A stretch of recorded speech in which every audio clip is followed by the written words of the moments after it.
Hello there, everyone, to the incredibly on time and well put together, brilliantly professional show that is Drinking MAGA Tears Week, Day 5, the final day, at least for this week anyway, where I'll be looking at the fucking tsunami of nonsense that's coming from right-wing America. And joining me, as ever, is the 4 seasons total landscaping of academia, Dr. Kristi Winters.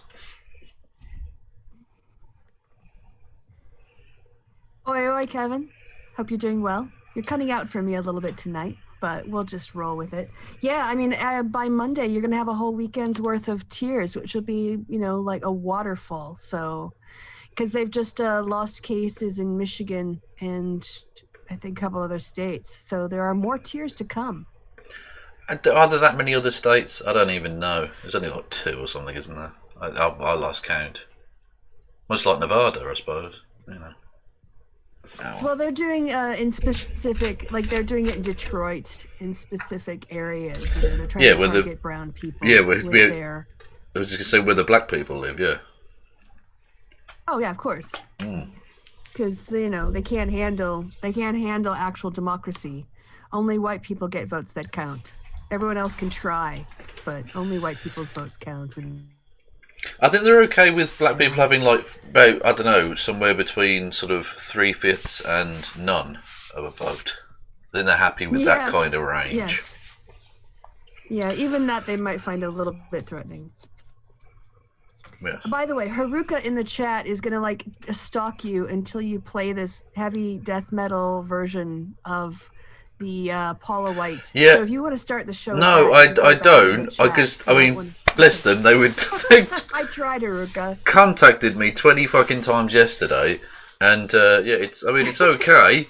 Don't get me wrong, it's okay as a video. I don't know that it's up there though. This is Drinking MAGA Tears Week. Okay, this is prime nonsense, and I don't know that quite cuts it. But thank you for the suggestion, 1,000,000 fucking times, much appreciated. I tried, Haruka. I tried. And that's what's the lesson in that, kids? Yeah. So don't try. So what have you got, I don't know where you were, but I did tag you into a couple things, additional things. Yeah, you can actually see it in your. Oh, is that your bookmarks already, or in your? Oh yeah, no, this is. Well, I haven't switched over for them, so as far as they're concerned, there's still the weird collage image of Fox News viewers calling them communist, because that's a thing that's quite something. Anyway. By the way, can we just say Fox News? They were so mad about the Arizona call. Completely right. It was the right call. It was. So don't go be mad at facts. Die mad, bruh. It doesn't matter. Indeed. So we're gonna start with something completely unrelated though, but I don't fucking care. It's happening. You can see that, right, Kristi? I can definitely see that, and I could hear it. So checked and check. Awesome. See, technically, I'm really good at this. Honest. I can press buttons. It's all good. It's all good. It's not. Anyway.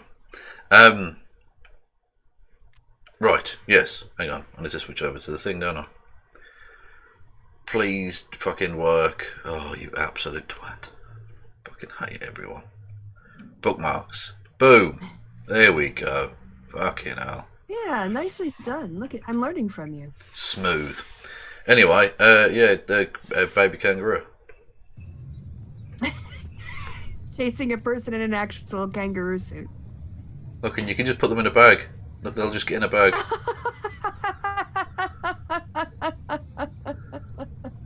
Because that's like mama pouch.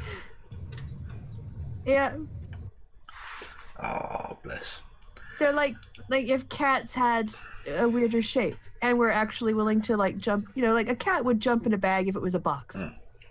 So look, if a cat was a hippo dressed as Colonel Sanders, it's Glenn Beck. Yeah, that would be something like that. For the last few days, I have, and I think you feel the same. I do, Glenn. Had a gut punch. And I've been trying to put Oh, my good. finger on it. Oh, go I've on. been trying to figure out what to say to you and how to say it. Yes. Cry for me.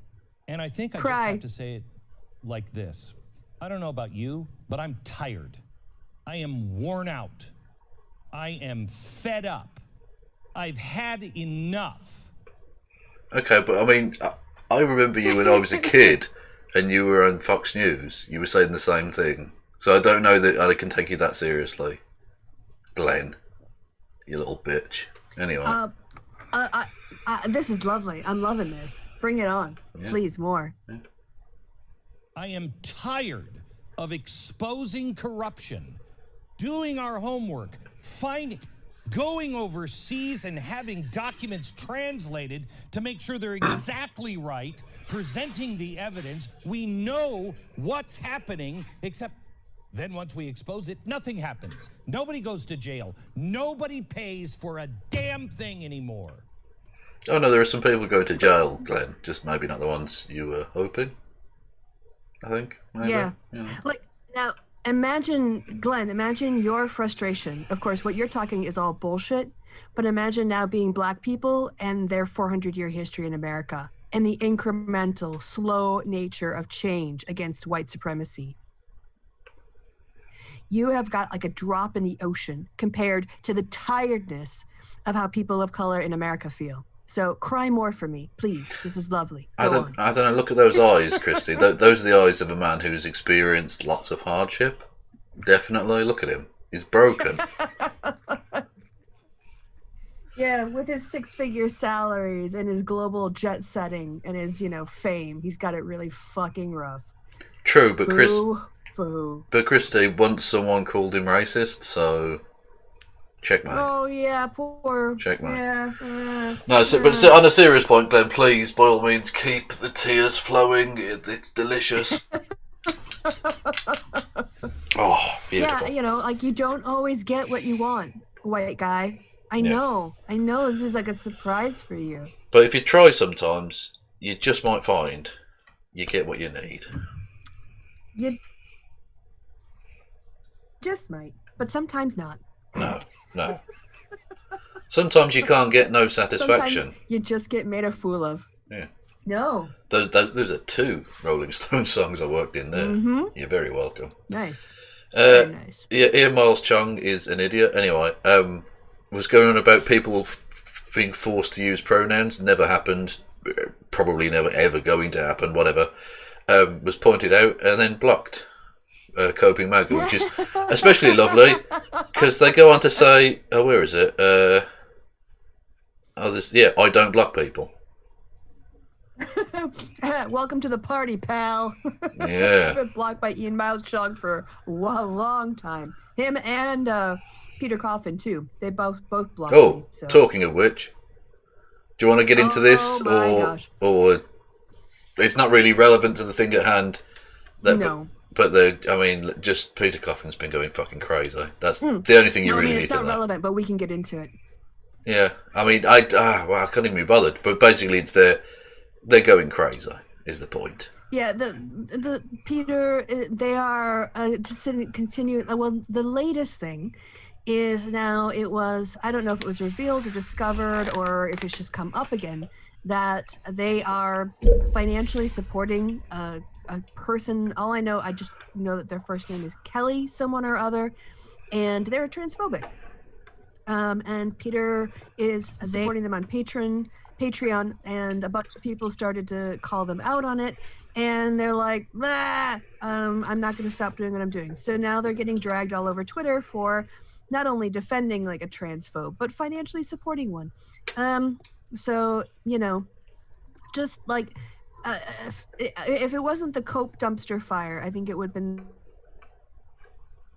the Peter Coffin dumpster fire this week. And that's also Movie Bob got all kinds of got the cold shoulder from Lindsay Ellis. There was I'm so glad we're not in that circle of drama, of just left-wing drama, internal drama. Keep us out. Keep us well away. Yeah. I would rather beef with Sargon than these people. Yes. Anyway, well, I count this kind of MAGA tears, even though they're not MAGA, but they were sort of hoping that Trump would win so they could own the libs. It's very, very annoying. Yeah. But anyway. It was the whole I told you so party got cancelled. Indeed. This is a delightful typo which suggests that it's the titties what won it. Let's see. This is from Wayne Allen Root, who is, I think we can say, a certifiable prick. Based on Red Wave, which I boldly predict GOP kicked ass up and down ballot across USA, the Dominion software glitches, more on that later, that switched real Donald Trump votes to Biden. I'm betting Trump got 51 million votes more, most in history. He destroyed Biden, but Dems chested. Oof. Ho's mad. Yeah. Ho's mad. Yeah. I'm not owned. Pathetic. I think we can all agree. That's the tip of the iceberg. That really is. Okay. Oh, the tit of the iceberg. The tit of the iceberg. Nice. High five. Yeah. High five back to you, mate. Yeah. This person, I think, has mistaken reality for not reality again. Biden will never be president. I had a vision that Trump was the first president to serve 3 terms. Really? That's... Good luck with that. That's literally already happened. Yeah, by the time we actually overturn the 22nd Amendment, the dude will be dead. Yeah. But, it's literally already happened. So even if Trump were to somehow break the law here, Trump would have to live into his 80s. But anyway, it doesn't matter. And, there's already been at least one president who served 3 terms.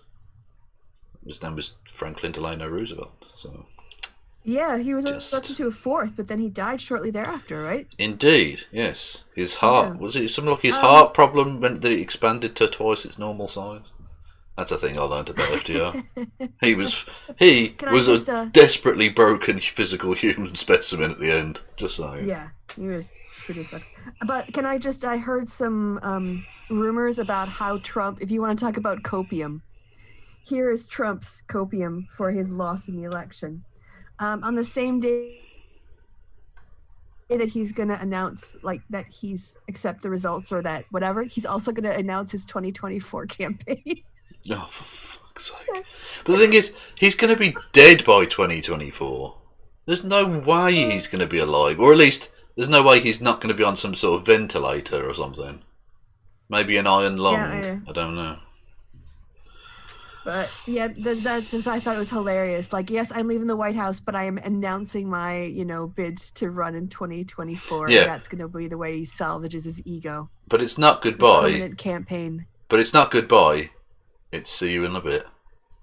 There we go. That's what he's hoping. Yeah, this is not farewell. This is just I'll be back later. Yeah. Oh, I do hope he gets some sort of horrific disease very soon in Minecraft. Anyway, so that's just a rando on Twitter. Who cares? The Fox News people. Yeah, I already sort of partly covered this in my composite image here of them ex-Fox News viewers calling them communist. That will never not be funny to me. It's brilliant. Hilarious. Anyway, yeah, and I suppose, actually, what I'll do also is I'll go with a bit of Logan's Conservatives of cancel culture. Ooh, Haruka is yelling in the chat. Biden got Georgia. So maybe they call Georgia. Is a hand recount done? I've already got it bookmarked that he won Arizona, which is nice because we got to see Trump lose Arizona twice, which is just amazing. I love it. But anyway, so this is a selection of Trump idiots. Yes, so Lauren Chen, certifiable fucking lunatic. What is happening at Fox? OAN and Newsmax are the future. When Fox News is too left wing for you, I think you might have overstepped a certain mark. Just saying. Definitely. Ryan Fournier, Fox News really lost their entire base overnight. That's by reporting Yep. a news thing that happened that, Joe Biden won. Apparently that's too much, though. By the way, can I just break in with some breaking news? No. Yes, the news stations have called CNN and others have done a final count. But Joe Biden got 306 electoral votes. Donald Trump got 232. So those will be it looks like the final number. Donald. It's a landslide. Donald, lick my fucking anus, you absolute loser. Oh. I mean, I wanted to make this a week of Joe shows. Biden got the landslide by tying Donald Trump. This might end up being 4 years of solid, just salt from these people. There might not be any other news than the salt for the next 4 fucking years. Yes, and I presume if Georgia and Arizona. Yeah, so that's 5 states flipped, if I recall correctly. Yeah, Wisconsin, Michigan, and Pennsylvania as well. Pennsylvania, Arizona, and Georgia, which is pretty good. Yep. Yeah. Nice. And Nebraska's second, I think, as well.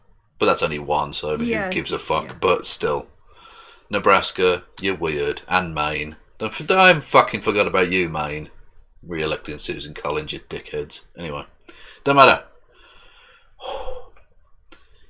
Paul Joseph Watson, I think, took his time off from being emo for a bit to retweet a rapist, and also say they've lost over 200,000 Facebook followers, and Paul Joseph Watson says, let's make it 2 million. Interesting that a rapist is being retweeted by a piece of garbage like Paul Joseph Watson, who's being retweeted by a Nazi. Oh God, it's just it's like a burrito of hate. It's a fucking human centipede of bigotry. Yes. Also, let them fight. Yeah, Please. Exactly. Yeah, go for it. Yep. Look, if Trump does if there's any positive Trump legacy, it will be the destruction of Fox News. That'd be cool. Okay. That would be fun. Yeah, I'll take that. That's a double win as far as I'm concerned. But this is it. Like, when people lose, they tend to turn on each other because they cast around for blame, where the blame goes. And of course, Donald Trump can't take any of that blame. He refuses to own any of this shit. So this means his base is basically turning on each other, or anyone that kind of steps a little bit out of line. So this is the President of America during a pandemic which has killed over 250,000 of his own citizens, retweeting randos on Twitter. Fox News is dead. These are all retweets from Donald J. Trump. Fox News is dead. I've been a loyal Fox viewer for many years until now. Tucker, Hannity and Laura should leave while they can. Fox is pandering to the left now. It's to the left. And, beautiful spelling, it's obvious. Okay. Nice. Pandering to the left by broadcasting facts. Yeah. I just downloaded Newsmax, and then a flag, thumbs up and a flag. The President of America retweeted that. Why? Oh God! Anyway, his response says everything. News and Newsmax and OAN are all we got for now, and he retweeted that. That's wow. I mean, that's that's like the copium event horizon. Like, I don't even know the physics of the level of coke going on with this now. It's just madness. Anyway, but so it's. Anyone who thought, give him a few days, maybe he'll come to terms with it. No. No, they're not. They're still in the denial phase of the grief process. Very much so. And anger. And some anger. Yeah, indeed. Kevin Sorbo is, I think we can all say, just wrong about everything. Do you want to read this? Do you want to read Kevin Sorbo and I'll read the response? Yeah. Imagine thinking you've defeated fascism as you create a blacklist of your opponent's staff and supporters so you can, quote, hold them accountable, unquote. Because I didn't want this to just be Kevin reading two Kevins. It's just two on the nose, That would be, it's Kevinception, isn't it? Yeah. I remember seeing this argument in the classic film, There's No Need for Any Kind of Judgment at Nuremberg. That's pretty good. That's a pretty good clapback, has to be said. Also, holding them accountable is, like, I thought they were all about personal responsibility on the right. No, that's for black people. Don't be silly. Oh, I forgot. White supremacy is the shield for all accountability. Yeah. I've never seen an army chief of staff live subtweet the president. but we saw it. We are unique among armies. We are unique among militaries. We do not take an oath to a king or a queen, a tyrant or a dictator. We do not take an oath to an individual. Ooh, I don't think they're on board with your plans, Don. I'll be honest, mate. I don't think they're going to come to your rescue. Nope. There will be no military, in the street defending the Donald Trump presidency. Yeah. Which is why he's so mad. Yeah, this was quite nice. Wisconsin recounted, or is in the process of recounting, and they were up to 56 of the 72 counties, had completed their canvass. Biden had gained 118 votes and Trump had lost 5. Please retweet that. Yeah. So he's... it's only 56 of 72, so you never know. They might find 1 million lost Trump ballots in fucking Waukesha County or whatever. Unlikely, though, I would imagine, considering there's like 4 people live there. But yeah, so literally they're shooting themselves in their own dicks constantly. There was a thing in Arizona where they found a glitch which gave Biden another 4,000 votes. If they'd kept quiet, they'd have lost by less in Arizona. And here, at the cost of millions of dollars, they've lost 123 votes. What the fuck? Yeah. Well, this isn't the recount. It looks like that's their canvassing. Oh, okay, so the canvassing, I think, is when the state goes back. Because they do a preliminary count that night just to get the numbers out, but then they have to go through and make them all official. So that's not quite the recount. The recount, if it happens, and honestly, what is the point of the recount happening now? He's going to blow 3 million, and he's got no chance. Wouldn't happen until after Thanksgiving. So, well, I suppose from Trump's perspective, if it costs him 3 million to do the recount, but he can raise 5 million, he pockets 2 million. Or at least pays down 2 million in debt, because his legal defence fighting fund thing, the small print underneath. Have you seen the emails they're sending out as well, like an abusive ex? I mean, it's it's horrific, absolutely horrific. Yeah. Yeah. I'm getting that shit because somehow I got on their mailing list, and so now I get that crap in my inbox all the time. Yeah. And it's like so much pressure. And it's Eric Trump and Donald Trump. This is a disgrace. That's another Donald Trump voter fraud allegations. Stop counting illegal ballots. Where else have I got down here? Eric Trump, stand with President Trump. Mike Pence, recount in Georgia. Donald J. Trump, a massive victory, Alaska. Technically, that's true. It's a massive landmass, and they did win. So in that sense, it is a massive victory for 3 electoral votes. You twats. Yeah. Here's another one. Donald J. Trump, proof of election fraud. Donald Trump Jr. 4 more years. This isn't over. From Mike Pence. Yeah, they're sending stuff out like multiple times a day. I can tell you how many I got in the last 24 hours if you want, just to please do. Count up how many Trump. All right, so let me go back to, let's see. So midnight. 1, 2, 3, 4, 5, 6, 7, 8, 9, 10, 11, 12. I've gotten 12 emails from the Trump campaign, either Eric Trump, Donald Trump Jr., Trump, or Mike Pence in the last day. Yeah, and they're all incredibly, quite abusive, frankly. And they're obviously taking advantage of some sort of desperately lonely old people, basically. It's appalling, disgusting shit. But and lying to them. Yeah, and lying, because it says underneath, give money to the fighting fund. And then in the small print, 50% of donations will be used to pay down campaign debt. Yes. And Trump still owes money to like municipalities across the country that he hasn't paid off yet. Yep. So there's CBS projects Biden wins Georgia. Good. Woohoo! Oh, and also can we just say fuck Joe Lieberman? Oh yeah, absolutely. Yeah, fuck Joe Lieberman. Yeah. Yeah, just as a general principled statement there. Nearly became vice president. Maybe should have become vice president, but ultimately ended up becoming some sort of borderline sentient turtle creature. Yeah, I think he became an independent. And then he lost or resigned or something. Who cares? He became he became an independent in the same way Tim Pool became an independent. Like, come on. Yeah. This is really quite something, right? So Donald J. Trump, who you might remember used to be president or something, I don't know. Anyway, tweeted out Law and Order, which you missed out the N from the famous 4 Seasons Total Landscaping quote, Donald. I don't know where you strange. And these people are so delusional. Thank you for taking steps towards ending pedophilia and sex trafficking. Can I just point out that prosecutions for pedophilia and sex trafficking have actually vastly decreased under Donald Trump's watch? Just saying.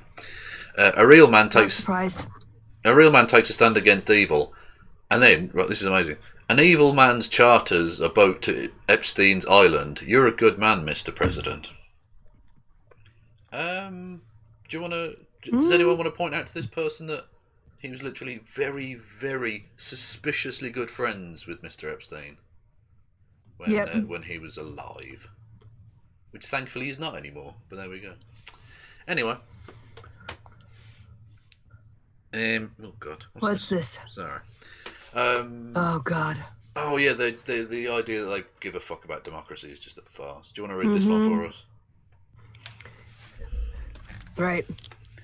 Trump should change the system to a one-party policy. Countries with one parties don't have to deal with voting. He can then be president for life. That's what we want, right? People say it's fatiguing to keep up with Trump. They should take some steroids and keep up. The Trump train, one's for no one. Flag, flag, flag, flag, flag, mega, flag, flag, flag, flag, flag.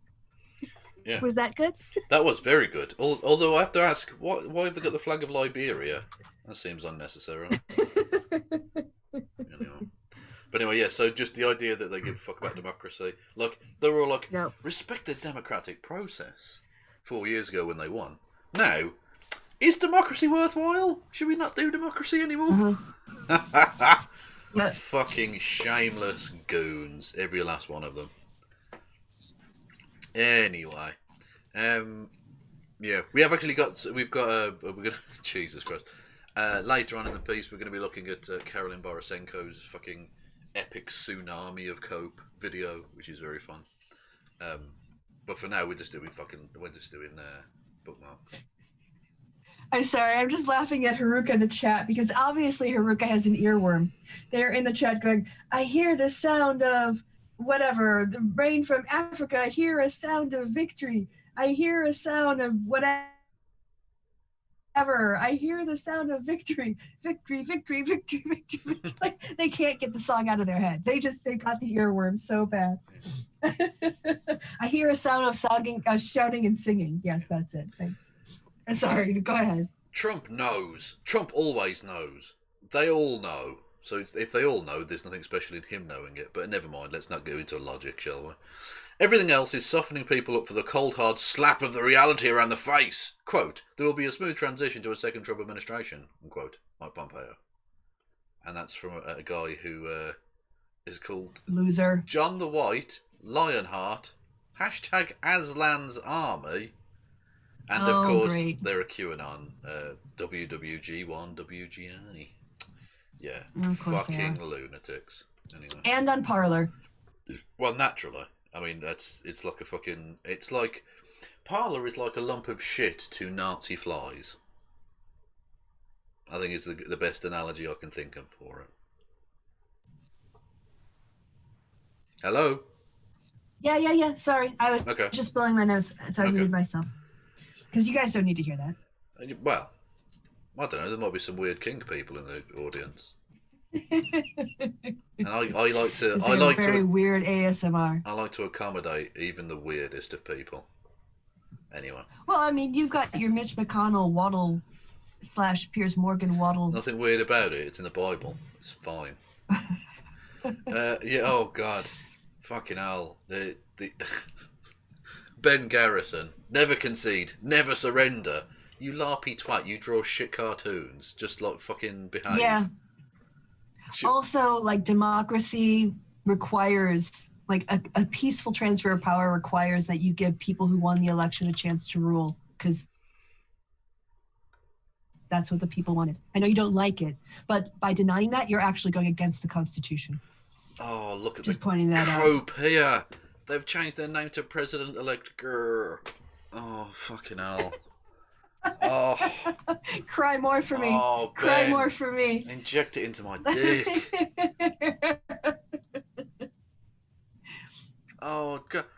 The Drudge Report and Far Now they're going after Drudge. The Drudge Report and Fox News have taken a hard left tilt, apparently, according to this fucking lunacy. Holy shit. Oh, this is hilarious. This is amazing. This is amazing. But this is... Oh, MAGA corruption's a Turkey. What the fuck? Oh, God. But anyway, this is the one I want. Oh, shit. No, don't need that. Where was the... Come on. I don't want to fucking go onto his bastard website. Go away, Jim Jordan, you fucking dirtbox. This one. This was his newest thing. And it's... Oh, God. I don't even know where to begin with how shit this is. So we've got official office of the president-elect. You've got a donkey that's a part of a tree. Oh. You've got Kamala, who is camel, which is a camel with... Completely racist. Completely racist, but also, I want to know the physics of this. Is it human or a camel? Because it's got one set of shoes on, but 4 fucking feet. So I don't quite understand how that works. It's got lipstick and is drooling. Okay, whatever. President Biden there with the American flag and the communist Chinese flag, which I think is a bit of a telltale sign, Joe, if you don't mind me saying, mate.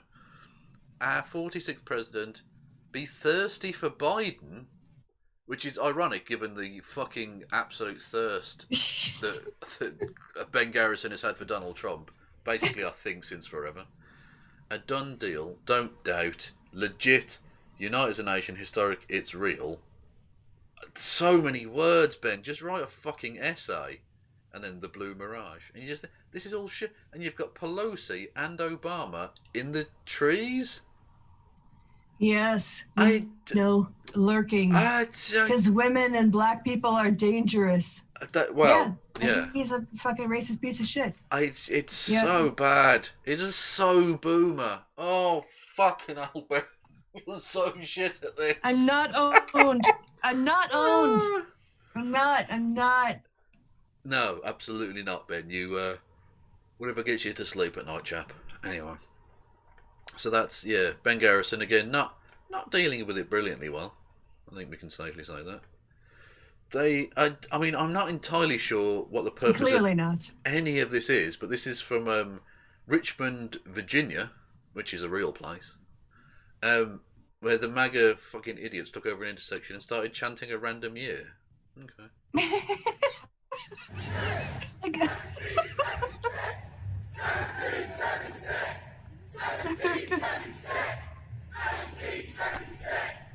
What the fuck does that even mean? Yeah.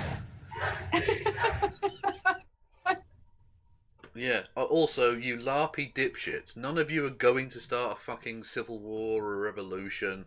You're just annoyed at an election result, which is fine, but just, like, deal with it? The fuck? Yeah, there's all of, 70 people there. Yeah. Which was probably, to be fair, was probably the number of people at the Boston Tea Party, but there was only 100 people in the city. No one lived anywhere. There were no people in the world at that point. 70 people was a lot of people. Whereas now, oh God. And I love this. You're going to take on the biggest army that's ever existed, who could drone you without having to meet you on a battlefield ever. Yeah, okay, babe. Just fucking suck it up.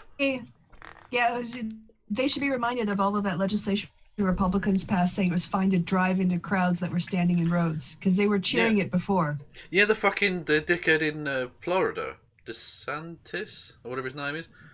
Literally signing a bill that, under the stand your ground laws where you can just drive into protesters. So, I mean, just watch your back, lads, is all I'll say. Yep. This, again, oh my God. There are some bits of America that, you're not going to see this on TV. But imagine this image. A woman walking through her neighbourhood at 6:45 in the morning, waving an American flag and loudly singing a Trump version of America the Beautiful. Wow, this is Copeland visiting. Hello. Yeah. Welcome to Copeland. Population her.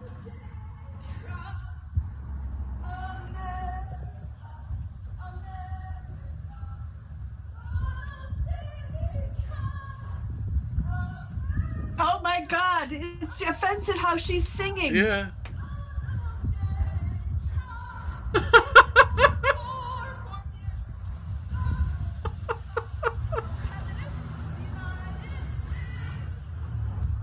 This is 6:45 in the morning.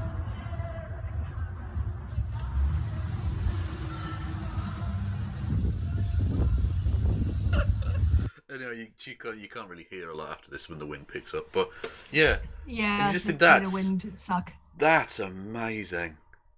That's amazing. She's just walking around. That was the most offensive part. At least hit the note, sweetie. At least warm your voice up. I know it's 6:45, but go home, do some scales, practice it a few times, and then go out and assault your neighbors with that awful racket. Well, she needs to warm up her throat up because she's been huffing so much glue it could be dangerous. Just warm water, that's what you need, just in case. Yeah, maybe some ginger tea. Yeah. Now, I know what you're thinking, right? Looking at these two on the screen, definitely inbred pigs, right? Definitely. Mm-hmm. And that's just correct. Okay, let's see it. So this is to all of our Trump supporters. We have an idea.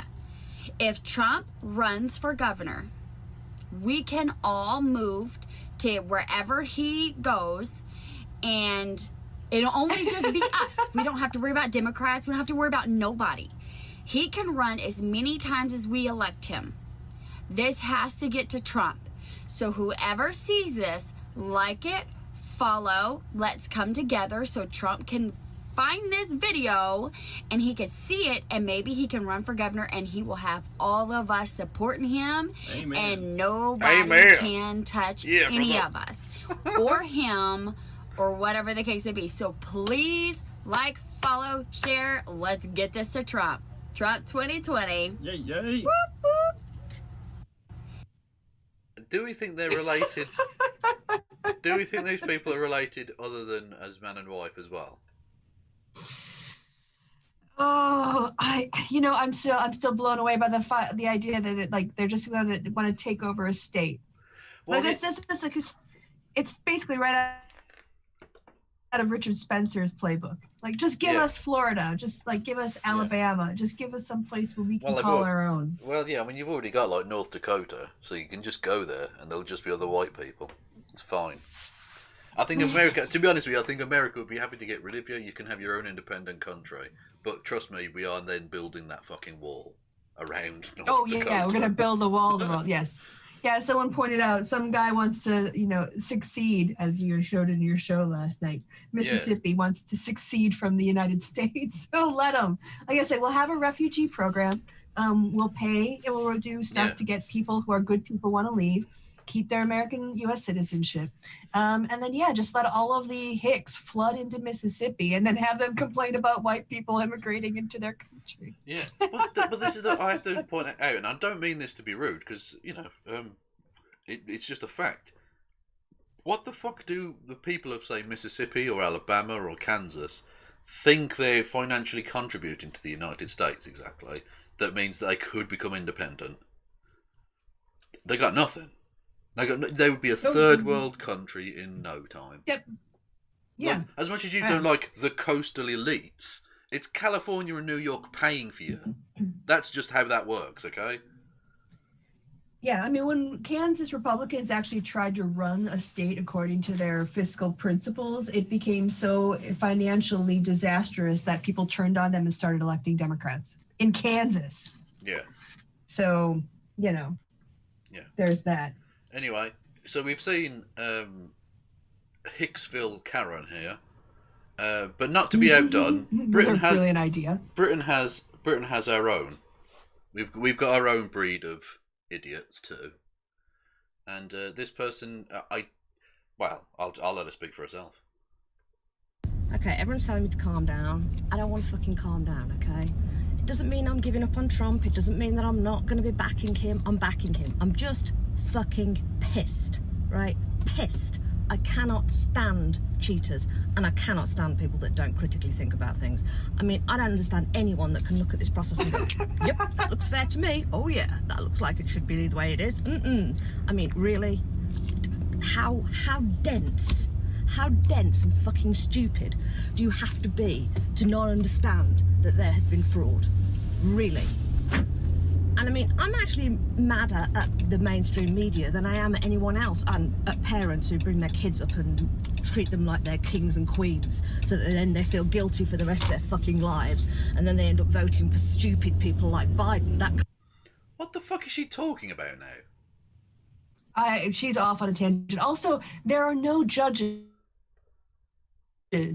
When they actually have to present evidence, there isn't none. So everything she's saying about idiocy is directed at her. She's the gullible one for believing things on the internet, as opposed to actually looking at what they are bringing to the courtrooms, which is zilch, zip, nada, niente. Yeah. Well, the thing I did a show with Steve last night. I know, I was in the chat. It was good not to have to slum it with people, you know what I mean? Like, having a quality guest on for once was good. It was good. Are you talking about me? Yeah, but I'm doing the same joke I did last night, because actually the reality is it's Kristi slumming it with me, but if I say it in reverse, that's where the humour comes in. That is, yeah. It's very funny. Anyway. But yeah, so we were pointing out the, who was it? Oh, fuck, I forget. Anyway, someone said that there were mountains of evidence. Yeah. You go to a court with that shit. Judges will definitely look at mountains of evidence, because that would be a very open and shut case at that point, if it's mountains of evidence. Yep. You got nothing, though, because you keep swinging and missing. No. Judges are slapping you the fuck down in every state you've tried, you idiots. Yep. Yeah. Anyway, but yeah, let's listen to denial. Karen upon Thames. Kind of pisses me off too. But mainstream media, do your fucking job. Do you remember in the 80s when we used to watch all the wars and stuff, and when Rwanda went on, and you used to see the CNN people, and they'd have their hard hats on, they'd have bulletproof vests on, they'd be in the field with dead bodies, and you'd... Rwanda happened in the 80s? What is she on about at this point? Possibly she might be on about the famine, but that was Ethiopia. But what does that have to do with the proof of election fraud, of which there is none? Well, black people. Oh, okay, that's a connection. Sorry, I don't have a racist mindset. Okay, got it. Well, you need to come to Britain. We have honed it down to we've got like a fucking spidey sense for that shit. Watch them and you think, my God, how brave are those people? That is incredible. I wanted to be a journalist because of those people. How long has it been since you've seen an actual journalist get out off their arse, out of that velvet chair of theirs, and actually go and do some journalism? Have you been following the Syrian civil war? The absolutely breathtaking bravery of some of those motherfuckers, like diving into foxholes to escape like fucking ISIS shelling and things. Like, what are you talking about? They're doing it all the time. Also, they have reporters at the courthouses quoting the judges from the cases. So there are people on site. Again, her ignorance is the problem here, not the facts. Yeah. Listen. I mean, how long has it been since you've seen them downtown in areas and asking people questions and actually digging in and finding the truth? I'm just fucking done. I'm not done with Trump. I'm just kind of pissed. So, stop telling me to calm down. I'm not going to calm down. I'm not going to be nice to everyone. I'm not going to be polite. I'm going to tell the truth. I'm going to start spreading the truth around, and that's as much as I can do right. Yeah, thanks. Honestly, sweetie, you need to find out the truth by going to the court cases and stop listening to people on Twitter. Stop spreading lies. You're being lied to, and you're just being a conduit for those lies to other people. Stop. You're hurting America. You're hurting democracy. You're being a fascist. But Kristi, I don't think God was very kind to her in the brain cell department. Well, she's in a bubble. It's just funny that she's lecturing people when she herself doesn't actually know the facts, and she's too lazy to look them up. It's just ridiculous. She's blaming the mainstream media for not reporting the facts, but she doesn't even know them. Yeah, so I this is willful ignorance for me. She obviously can operate a car, she can make a video, she can work technology. She's not incapable. What she is in denial, and that's not a good enough excuse. It's not. But it is a large river in Egypt. Yeah, in Egypt. Yeah. This, I mean, all I'll say is, give me the confidence of a mediocre white man, because he's trying his luck. Please, yes. The thirst on Matt Gaetz is just astounding. So Tiffany Trump, who is a real human being, I think. This explains it. Yeah. Sorry, can I just jump in here? Yeah. All right, so as context, before we came on air, I saw Matt Gertz going, why do I keep seeing people mention my name and Tiffany Trump? Oh, good. He's going to, as long as Matt Gaetz remains in politics, that poor fucker's going to be linked to all kinds of crazy shit. Yeah. Bless. Oh, like, imagine being called something like, I don't know, there must have been an Osama bin something or other that, like, for ages, oh fucking hell. I'm going to have to change my name. Yeah, go on. No, I've got a colleague called Rob Ford. Oh, cool. And during the whole Rob Ford meltdown, people kept tweeting at him to the point where actually Rachel Maddow mentioned, this is not the Rob Ford from Canada. This Rob Ford is a political scientist in the UK. Please leave him alone. Oh, it reminds me about the job I used to do. My friend Adolf, he had a horrible time. I won't go into it, but I mean, he was a good lad. It's just a name, you know? I actually live not too far away from Adolf's Bakery. Oh, fucking... Again, I mean, especially when you're in Germany, just change it. At that point, just it's a family business, whatever, blah, just change the fucking name. Come on. Yep. Anyway. But, so Tiffany Trump, and he's got fire, heart, love eyes, thumbs up. Okay, I mean, I'll say reel it back in 20%. Just on a personal note, just... Bit strong, Matt. Bit strong. Yeah. And then breaking. Tiffany Trump and I are friends. Okay. I'm sure you are. Matt, I mean, again, all I'll say is, Thirsty. there's a glass of water on that table. Clearly, you need it. Fucking hell, dude. Just yikes. Oof. But anyway, horny on Maine is always good, you know. Mm-hmm. This was just, I mean, again, this is from Donald John Trumpington, his Department of Homeland Security, released this statement. His own department. His own Department of Homeland Security. Yeah. Get that on the screen for you. Joint statement from the Elections Infrastructure Government Coordinating Council and the Election Infrastructure Sector Coordinating Executive Committees, which is a phenomenally boring way of saying the people who do elections and shit. Fair enough. Including all of these fucking people and all their organisations. Quote, the November the 3rd election was the most secure in American history. Right now, across the country, election officials are reviewing and double-checking the entire election process prior to finalising the result.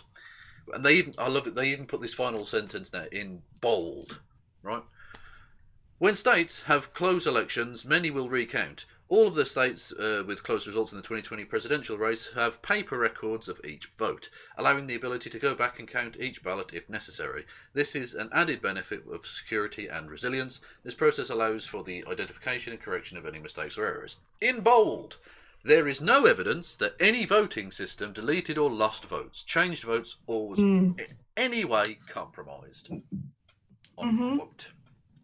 So, Because there wasn't. yeah, when your own people are like, nah, Dan, you got nothing, bro. You got nothing. This is one of the most secure things that's ever fucking happened in the history of democracy, dickhead. Yeah, you got Yeah, got quit your whining and get packing. Yeah, indeed.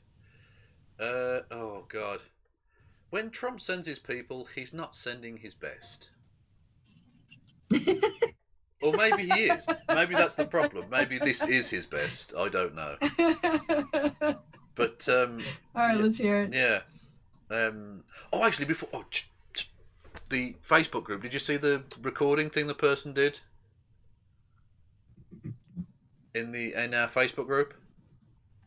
No. Today I was out and about, went to the office, got some stuff done, so I've been kind of offline a bit. So please do share. Oh, well, this is good. And join the Facebook group if you occasionally want notifications about shows coming up and other nonsense. Yeah. Well, even though I was late, I did actually advertise this earlier, so I did the first bit I right. Missed that too. Yeah. Yay! I missed that too, There so it I is. can't Look, judge. 4 hours ago, admin Kevin Logan advertised this show. I am super good at this. Anyway, but this is related to. Do you remember last time when we were like, I wonder if this person was Donald Trump being interviewed by Laura Ingraham? Yes. Well, John Robinson put this amazing video together for us. I thought you might be interested in this. Okay. But I give it a crack. It's obviously, I think it's the same voice, but one's pitched up and the other one pitched down and then slowed down and then merged on top of each other. So it's hard to take out the second voice. I went out to go for a walk on my break and I probably had a... Hang on, what? No, this isn't the right one. Sorry, hang on. Where's the... Okay. Sorry, they put... Yeah. Ah, here we go. Sorry, my bad. Right. So they pitch shifted it back to, like, basically normal. And revealing. All right, let's try this. So just play this from the start. So it's just ripped off of Kev's and Kristi's show tonight. We're going to get right into it tonight. Happening on the side of a Biden-Harris van in the parking lot of the polling station. Now, walk the audience through what happened. I'm not going to say which party does it, but thousands of votes are gathered and they come in and they're dumped in a location, and then all of a sudden you lose elections that you think you're going to win. And I'm not going to... Hang on. So then they pitch shift it down and all of that. I can see where it sounds like Trump. It does sound... Sure. It does. Which changes the speed without changing the tempo. Yeah.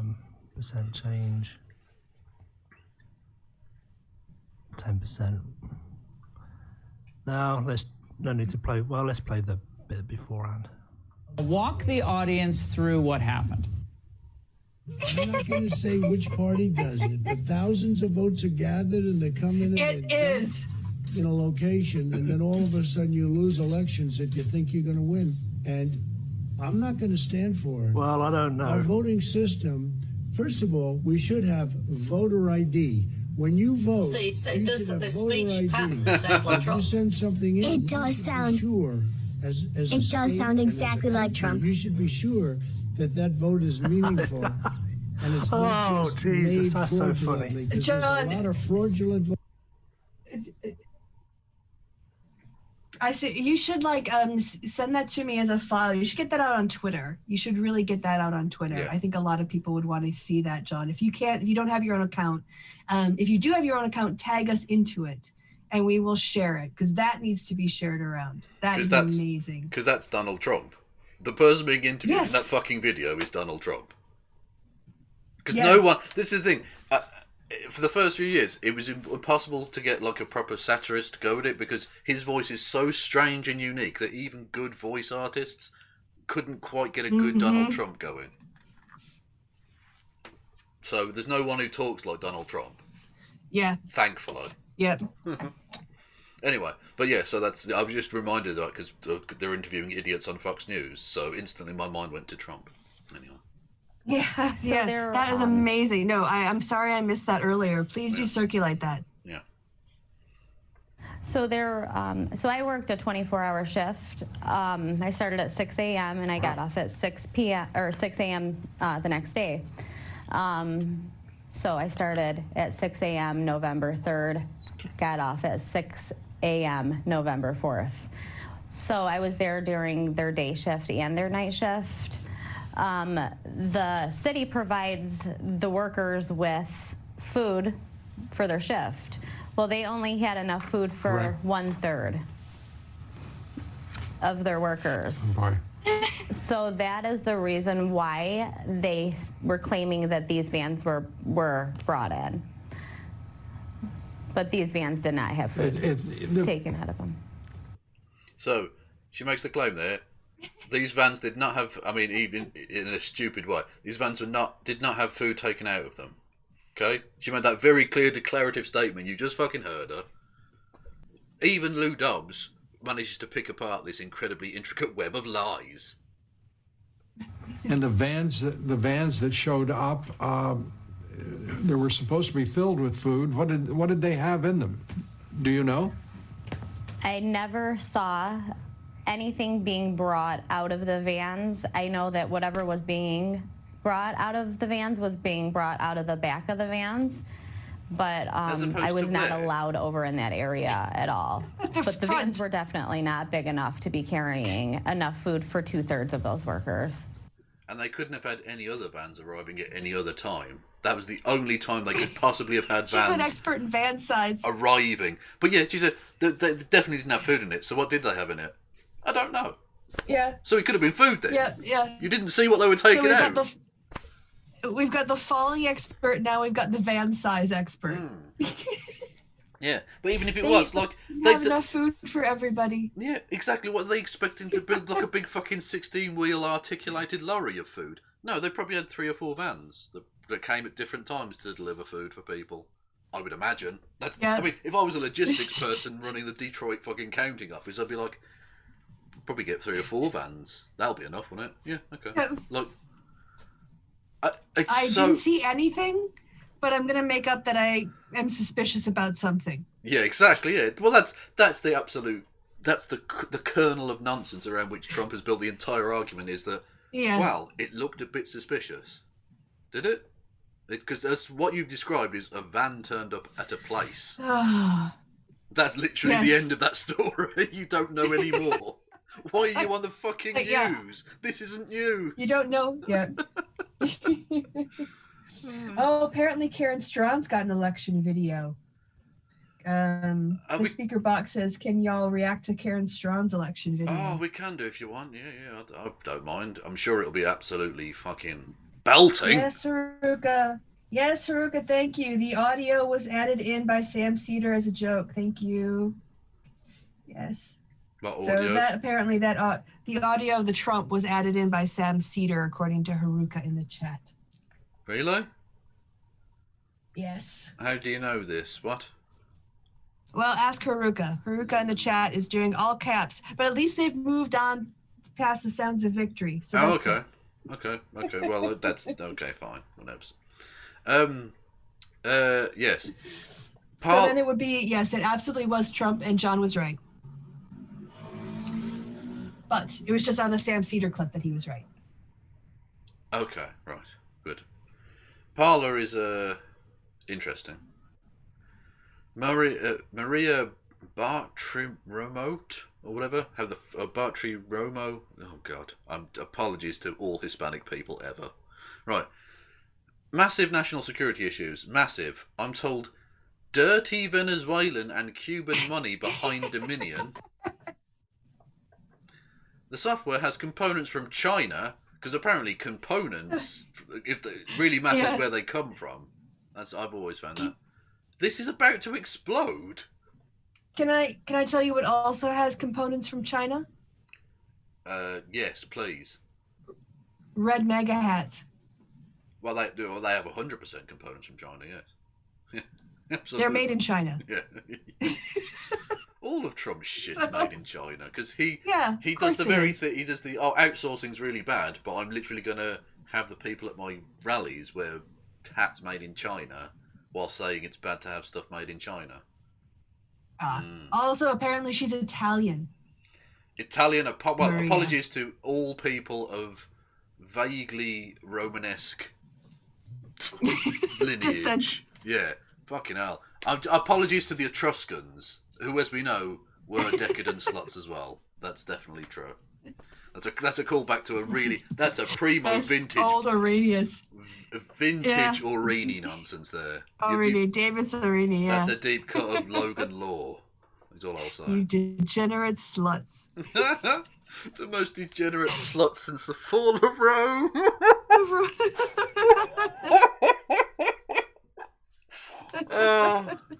It's still, I think, one of the greatest sentences ever spoken in the English language. Amazing. Anyway. So yeah, apologies to Italians as well. Whatever, I don't fucking know. Anyway, Tommy Tuberville, who is a certifiable twat, is about to be sworn in as a US Senator from, I believe, the great state of Alabama. Although he's not really putting his best foot forward for the state. Claims that he's actually very Alabama. Yeah. Claims that the three branches of government are the House, the Senate, and the Executive. What? I can't even. Honestly, there shouldn't be a literacy test or a poll test to vote, but there should be one to run for office. Yeah, if you don't even know that, why are you going to the Senate? You don't know what any of these things mean. No, it's the lunatics running the asylum. He is an ignoramus, a complete ignoramus. Yeah, it's honestly really there are 16-year-olds who know more about our government than this guy. There are foreigners, me, who know more about the government than he's such a like, way to be a stereotype of the South, Tommy. Way to go. You're representing the absolute sort of like worst hick stereotype that in existence, and now it's got a name while you're in office. But don't be too scared when you get Tommy the trash heap. When you get to Washington DC, they'll have what looks like a metal pole with fire on the top of it. It's just a street light. It can't hurt you. Just relax, okay? Tommy trailer trash, Tuberville. Indeed. Oh yeah, this you already mentioned this. Trump apparently, even before the end of the year, it looks like he's probably going to announce he's going to run in 2024. Yeah, good luck with that, babe. Good luck with that. Now it's interesting that they're saying that he's endorsed Ronna McDaniel to continue as the RNC chair, because I saw some things that Junior and Ivanka were trying to take over the RNC. Maybe they'll just do it from within and make her their little puppet. So we'll see what happens. Yeah, I mean, Trump has shown he'll happily use his family for that if necessary, but he'll use anyone. Of course he would. Doesn't care. Yeah. Yeah, the quartering coping pretty hard. This is... all four of the images here are wrong, to varying degrees. In 2016, you've got he won, get over it, and then they're going crazy. In 2020, yeah. I believe there was a clear sign of voter fraud, and we need a recount. Lol, cope harder, conserve a cock. Now, do you recognise the bottom left image as anything remotely like the actual response we've been getting from conservatives in America? At all? Yeah. I mean, also, there's a difference between I believe there was clear signs of voter fraud and I can prove there was voter fraud. You can believe whatever you want. It's not going to fly in court. Yeah, exactly, yeah. Absolute nonsense. Absolute nonsense, but that's the quartering for you. Absolute dickhead. Oh, God. Caitlin Bennett, classy as always. Great.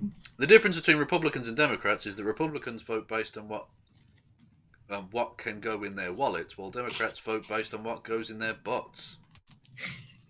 Wow, that just makes me proud to be a Democrat. Yeah, but all I'll say is we're way more fun. Yeah, a lot more fun. But also, Caitlin, I'm glad you don't have to worry about what's going into your butt, because you have to worry about what's coming out of it and when. So just girl, right? Just saying, you old shitty knickers. I don't think you want to talk about butts, really. Just saying. But anyway, But yeah, just casual bit of homophobia from him. Oh, of course. Yeah. And they continue. They were on quite a tear. Hey guys, have you made sure to congratulate Joe Biden yet today? Make sure you call him dear leader when you do. Oh, stay mad, We you don't salty need your bastards. monikers. Salty fuckers. We don't call him dear leader. We don't call him our emperor god either. If anything, like, they hero worship Trump, and most people who are left of moderates just have mild, if not outright, contempt for Joe Biden. Yeah. Just shows you the difference between our parties. Yeah. They worship their asshole, and we've got a decent guy that people can't stand. Yeah. Liberty Hangout literally put out tweets saying they want Donald Trump to become king. But apparently it's Joe Biden that's dear leader. Okay. Cope harder. Jesus. Oh, and again, this is so typical. Oh, wow. Hey, saying the quiet part out loud. Yeah, fascist, just out and proud. Democracy is a terrible system of government and should not be encouraged. Again, they're not dealing with this. They're not dealing with this very constructively, are they? They're not really coming to terms with the fact that they lost. Why can't I just force people to do what I want? Why do I have to make a good argument? Why do I have to persuade people? Yeah, that's how democracy works. If you don't like it, move. Yeah. Leave. Go in the corner and cry. Yeah. I wish Joseph McCarthy was still alive to help the Trump administration deal with communists. Yeah. Wow, yeah, the fash is really coming out now. Absolutely. It's all fash all the time on her. Indeed. TL. Indeed. But just as a nice thing, Joe Biden won Arizona. Lol. We got Trump's such a loser. We got to watch him lose Arizona. We got to look. Yeah, I mean, Fox News was right. We got to watch him lose Arizona twice, which is very nice. Yeah, I mean, I just feel like that Janet Jackson, it's true though. Like when Fox News called for Arizona for Biden, like it's true. Don't be mad at facts. Be mad that you didn't do a better job. Yeah. Like if people go about, last time people were upset about the result. And we did point to voter suppression, but we didn't go to court and try to stop the count. We didn't, go on and I think there were good reasons to say George Bush was not legitimately elected president, and the court interfered and tipped the scales for his side. But what we did was we redoubled our efforts, and we came back in 2018 with, if we're honest, a primarily economic message that worked. And then that's what Republicans are going to have to do. They're going to, if they want to win at elections, they're going to have to come up with an argument that's better than we hate the left. So Aubrey Huff has been huffing some absolutely weapons-grade copium here. If there was an audited recount in California, I'm telling you, this state really flipped red. California. No, just no. There aren't enough Republicans in California to get a governor elected.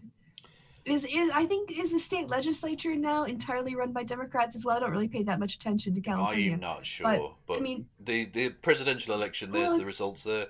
Biden 10.4 million, 64%. Trump 5.5 million, 33%. Barely scraping up to half of the percentage Joe Biden got. Barely. Yeah. Amazing. But definitely flipped, yeah. I mean, because if they have a recount, they're going to find. He can't do math. If they have a recount, they'll find 5 million votes somewhere. Definitely. Yeah, they're just going to. Yeah, that wouldn't be at all suspicious. No, in a state that's gone blue for, I don't know, decades now. Yeah, since when was the last time California voted for a Republican? Reagan. Yeah, the last century. Yeah. People, seriously. Yeah. Like, just move to the acceptance phase. Denial. This is still denial. Yeah, Aubrey, you're supposed to be a dealer. Don't get high on your own supply of copium. Okay, bad times. Yeah. This is quite nice. It still feels pretty good that Donald Trump will go down as the biggest loser president we've ever had. Still tastes so sweet. It's true. Oh yeah. It's very true. It's been lovely. It's been absolutely num num num num num num num nummy nummy. Yeah, Conservatives getting owned. Right, Ted Cruz says, important legal victory.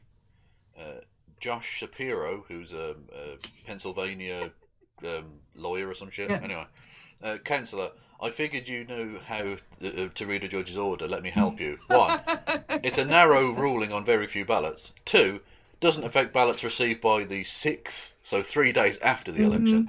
3, none of this changes the election result. Now I know why they call you Lying Ted. Leave Pennsylvania alone. Yeah, fair.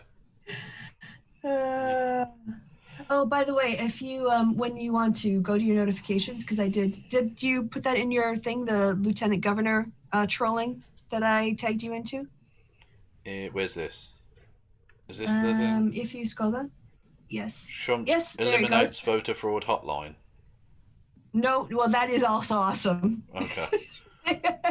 But it was the one that said add this it actually has text in it.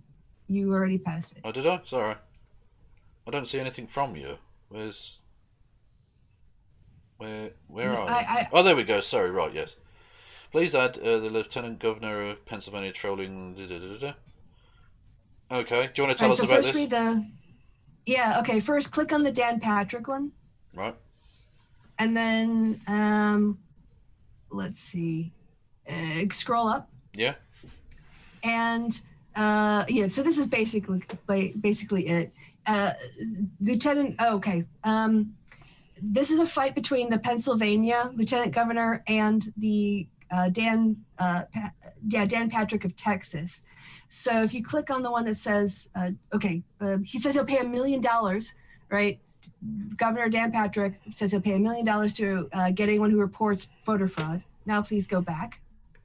So the Lieutenant Governor of Pennsylvania writes, "Hey, Governor Patrick," or it should be, "it's your counterpart in Pennsylvania. I'd like to collect your handsome reward for reporting voter fraud. I got a dude in 40 Fort, Pennsylvania, who tried to have his dead mom vote for Trump.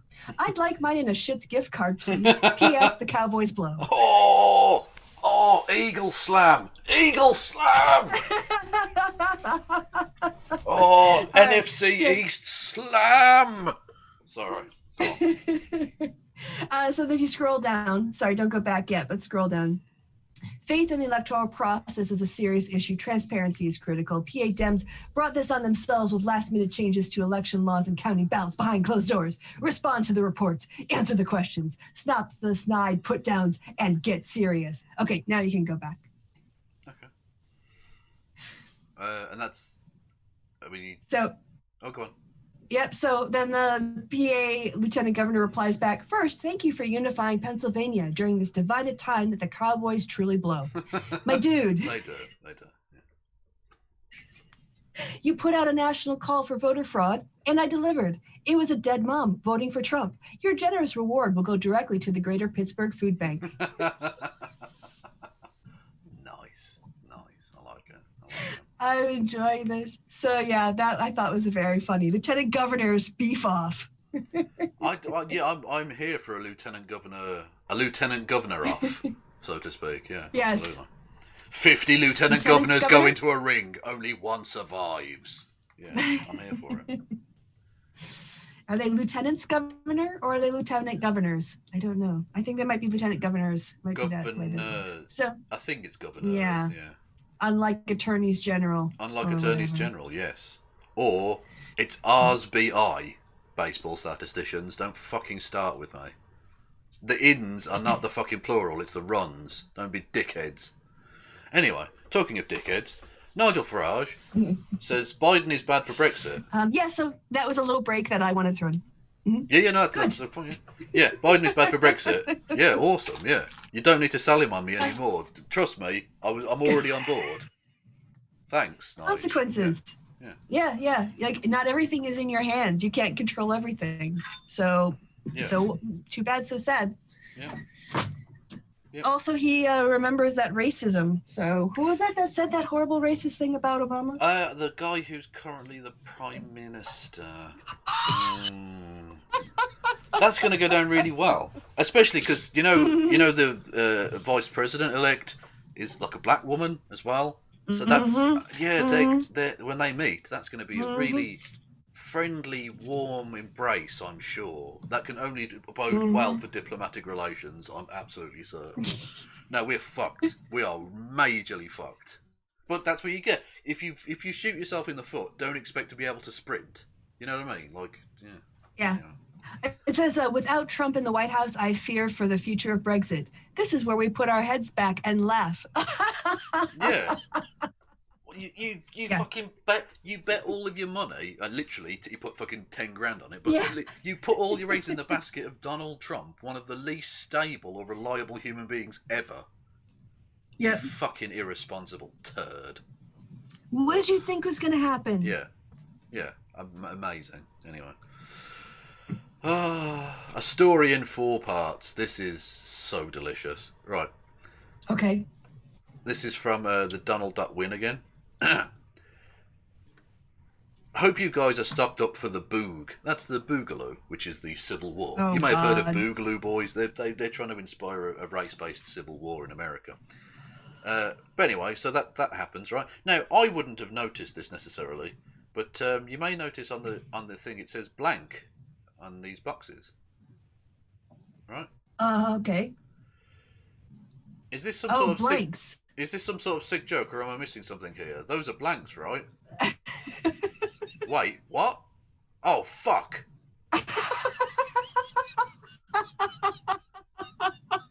Does anyone... No wonder I got them so cheap. Does anyone know if it's possible to load real bullets in blank ammo? Question mark. And then later, about an hour later or whatever, not even that, like a minute later, he says, also, if anyone is interested in 5.45 blanks, I have 4,500 for sale.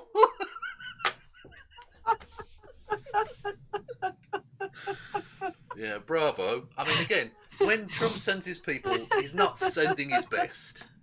Or maybe he is. I don't know. And I assume probably some of them are rapists and murderers and shit. So, you know, whatever. Mm-hmm. Kelly McEnany, again, I don't know when they're going to learn, but just waving paper at people isn't an argument. Yep. Sean, a read through some of these affidavits. I now have 3 binders, most of which are affidavits. Hold that up. What can I see? Well, I have 3 binders. These are court filings and affidavits, but they're startling, Sean. You get the very clear image of what it was like to be a poll watcher, a Republican poll watcher, who all you want to do is go in and say, watch the count. It's your legal right, but you're shouted down, called the C word, racial slurs used against you, threatened, pushed. This is, Sean, a read. Again, just a bind that. You can say honky. Yeah. You can say cracker on air. It's fine. Yeah. Yeah. And also, interesting that you're against the use of racial slurs in the Republican Party now, because you're going to have to kick out a lot of your members. Just saying. Yeah. Apparently, the Republican poll watchers. I mean, she's talking about the people who tried to barge their way into the count that weren't allowed to be there because there were already official poll watchers there on behalf of the Republican Party. Yeah. Yeah, in Detroit, there were 134 Republicans in that building. There were 134 Democrats, and there were 134 Independents. There were 402 fucking poll watchers. Oh. But apparently not. But this is, they flip-flop between... Not enough. They're not allowing poll watchers in to... Well, we did have people in the room, but they weren't close enough. A non-zero number. It was a non-zero number. A non-zero number. The greatest thing ever. Now, this is quite interesting, because we talked in they're having a Million MAGA march in Washington, D.C., and inviting Nazis and Alex Jones and shit.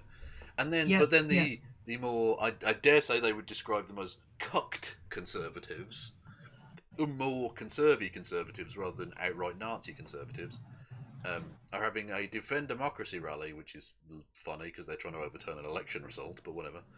And our good old friend Carolyn Borysenko there is speaking. Of course. Do you know any of the other fucking people here?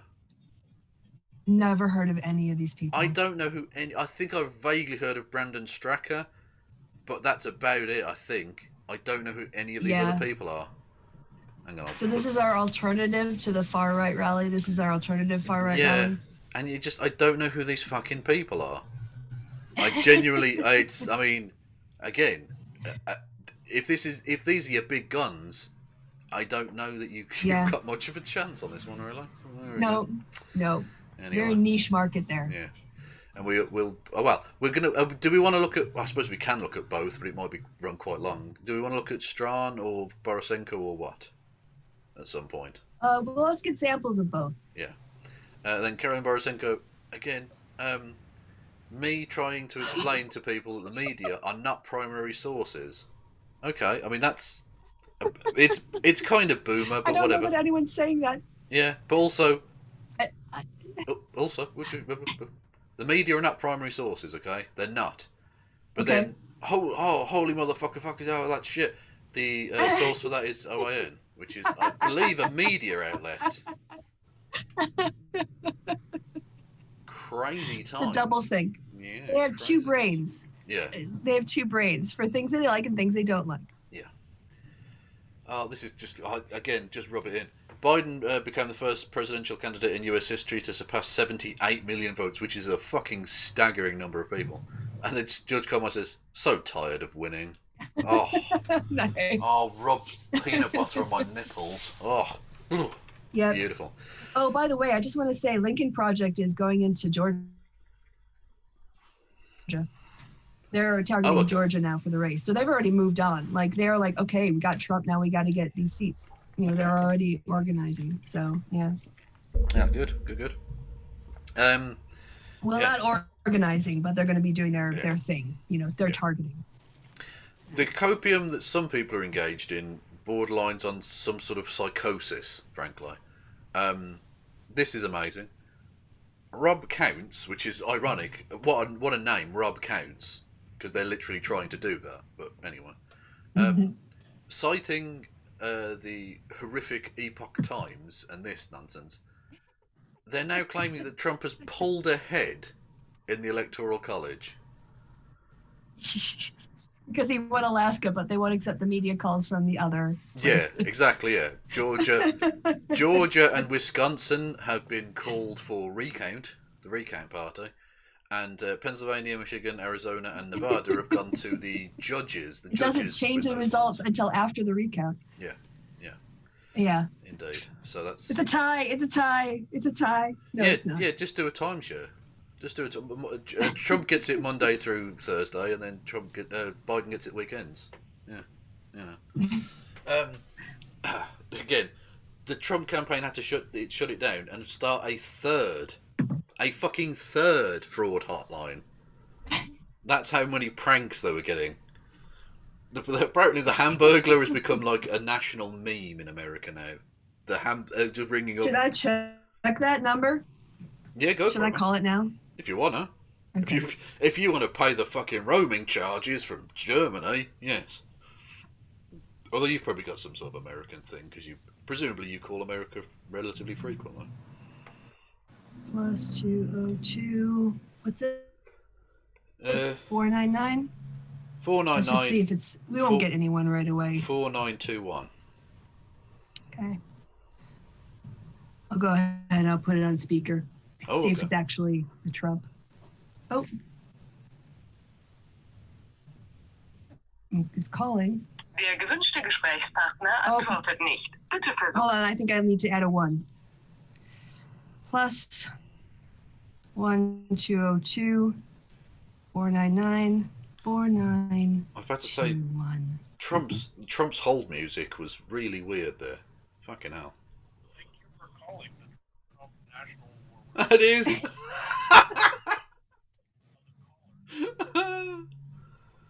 Amazing.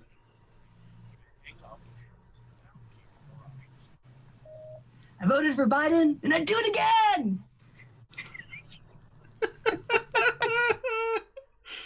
Oh, nice. Did they hang up, or is it an answering machine? Cool. No, it's just leave a message. Oh, all right, okay, cool. Yeah, this is beautiful, right? So I don't know who this was, but because they scrubbed the thing out. Presumably they didn't want to get them brigaded or anything. So just to prove that the election was rigged, who really won? Sleepy Joe won 90% of the vote, right? And then I love this at the vote. Democrats are cheating in this poll too. And they genuinely think voting is cheating now.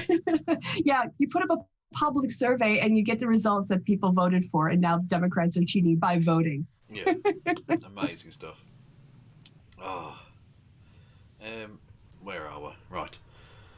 Yeah, this is quite nice. Trump could still win Pennsylvania if he gets 770% of the remaining ballots.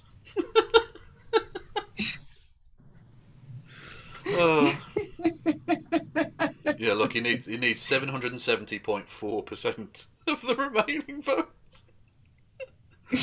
And Trump is averaging 41.8, which is a little shy.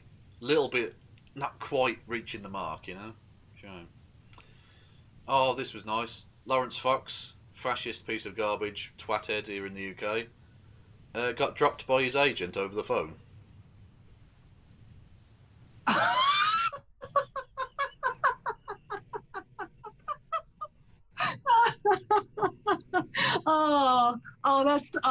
That's just Schadenfreude. That's not even cope. That's just lovely, lovely Schadenfreude. Yeah. Lawrence Fox has been dropped by his acting agent over the phone, he has claimed. The actor, who was continually embroiled in controversies throughout the year, said that his former agent's decision reaffirmed exactly why he had opted to launch his Reclaim political party. Jesus.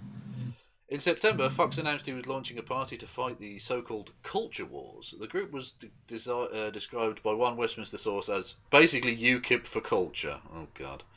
It has apparently been set up to provide blah-de-blah, who gives a fuck.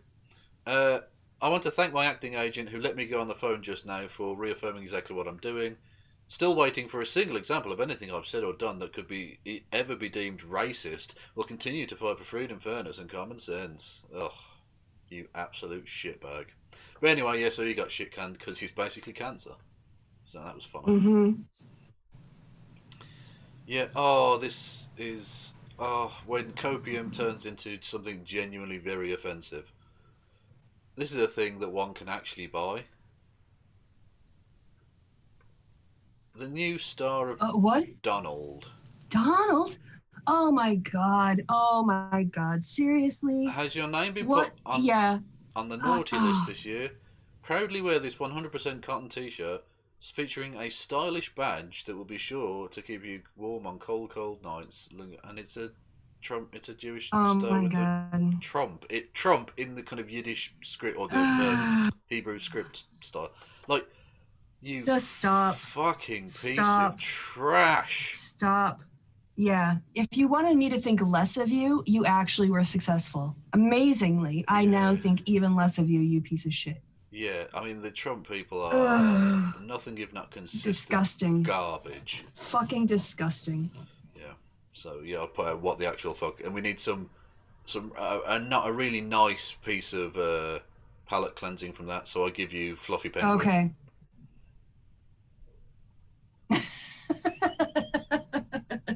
He looks like he's smiling. Yeah. I love it. But look how fuzzy he looks. Oh, it's beautiful. I reckon you could draw things in the fluff. Is what I reckon. Yeah, like an Etch-a-Sketch. Yeah. And then just sort of like rub his tummy to make the image go away. Indeed. Yeah, this one's quite nice. If Trump loses, we won't care. We'll just start saying Trump 2024. And then that meme. Yeah. Okay, yeah, you again, stay mad, bitch. We did the three. Ho's mad. Yeah, Ho's mad.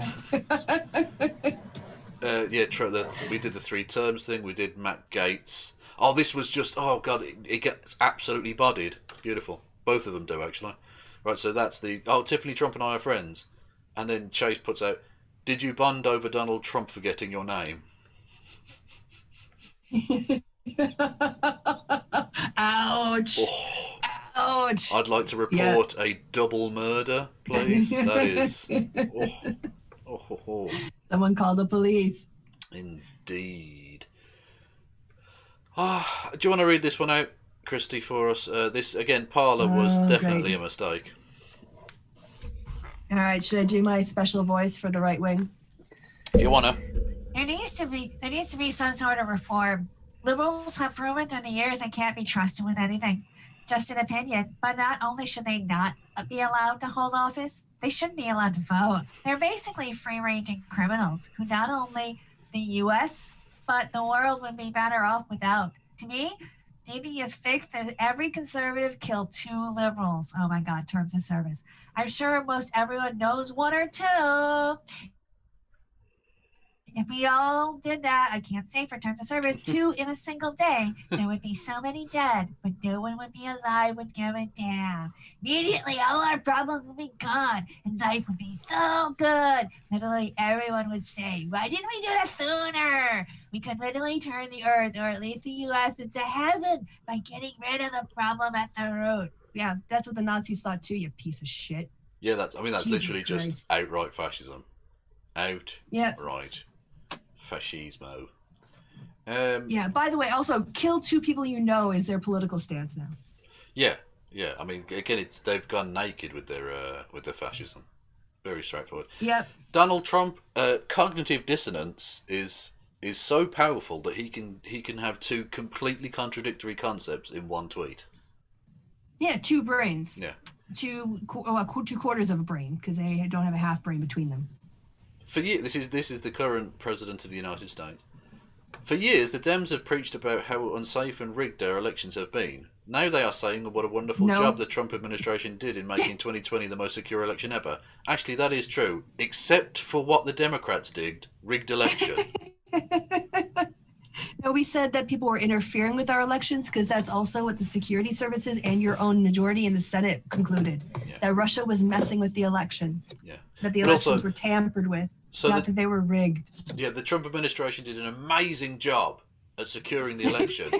except they didn't. Except it was so shit that the Democrats were able to rig it quite easily, it would appear.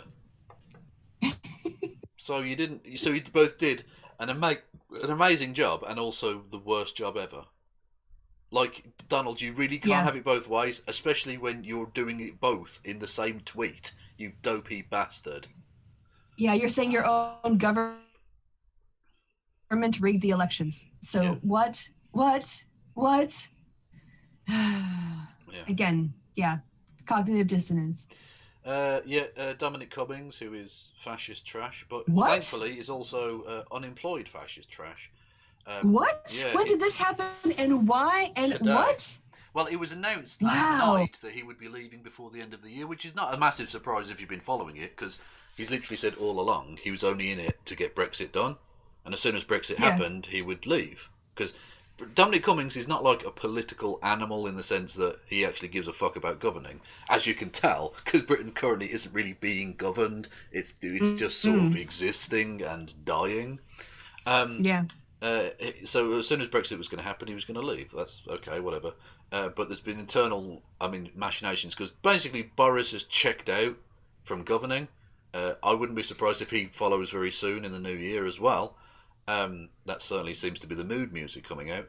They've shuffled the decks. Loads of people have left. One of his long-time aides left on Tuesday or Wednesday, whenever it was. And Cummings was announced last night he was going to be leaving, and then it was announced just abruptly, he's left employment at Downing Street with immediate effect.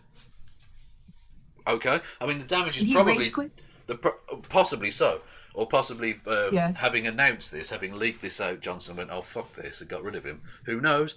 But even so, because in theory Boris Johnson is his boss, even though it's basically been the other way around for 2 years now.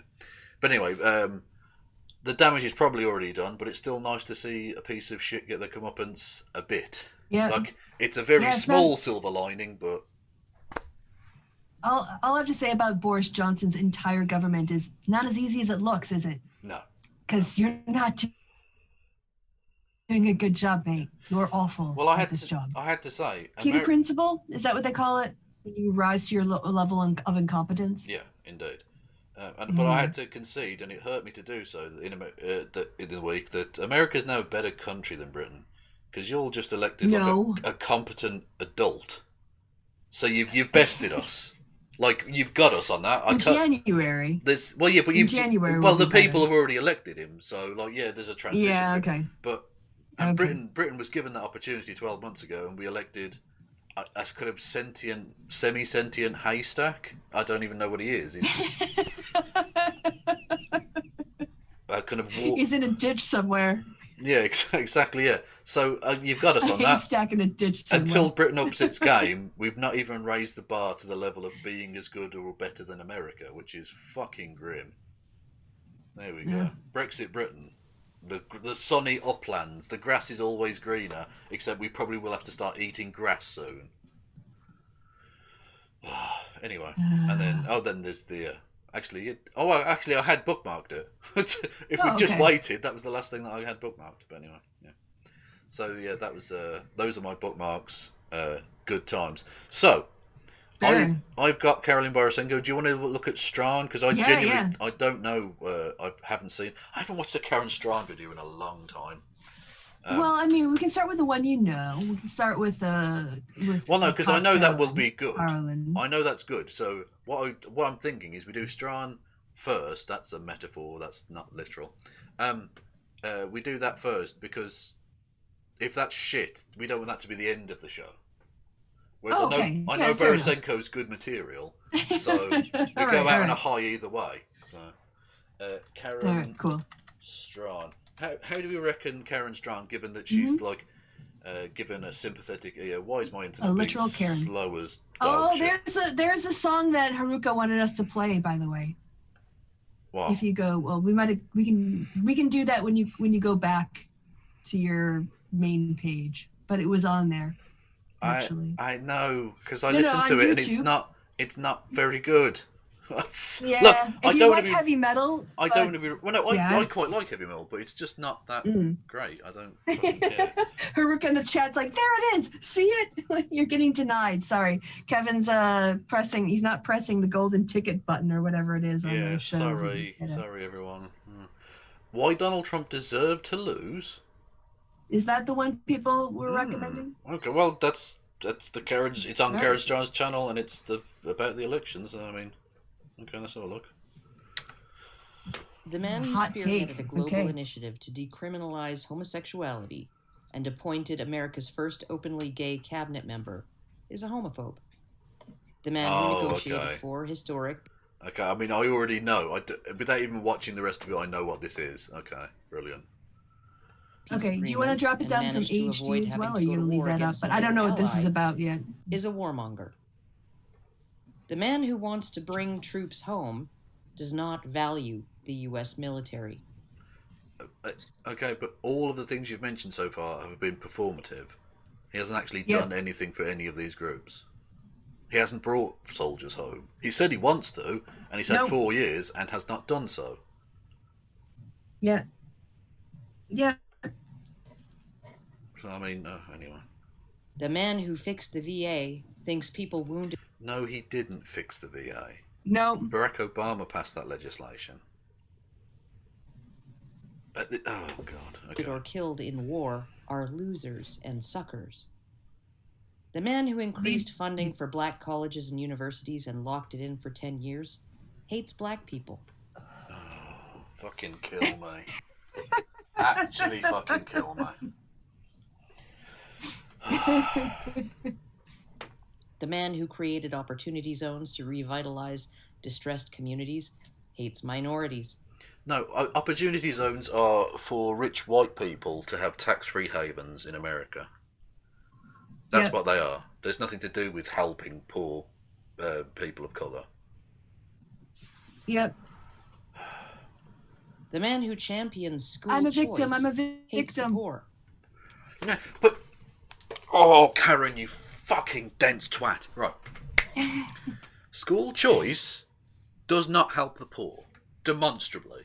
It cannot possibly do so. It's a fucking joke. It's taking an individual solution to a systemic problem. Okay? If you it's a way to get taxpayer money into religious schools. Yeah. That's what school choice is. Yeah. Because let's say there's a good school in a good area and a bad school in a bad area. And when I say good and bad, I mean like economically. The school in the good area does not have the places to be able to accommodate all of the kids from the bad school. So whilst one or two might get into the good school, what you're essentially doing is taking money away from the poor school and giving it to the rich school. That's all. Yep. It's not helping the poor, you fucking idiot.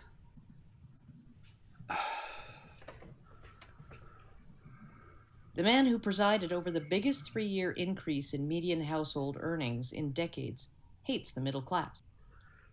Right, do you want to go into this year at all? Because that didn't Nope, work out well, did it? And also, you'll notice that would be too true. That started under Barack Obama, and it wasn't until his tax cuts kicked in and it dropped through the floor. The man who began closing the wealth gap is only in it for his own financial gain. What are you talking about? The closing the wealth gap? The wealth gap has never been bigger. You're fucking lying. Through November of 2019. Gain.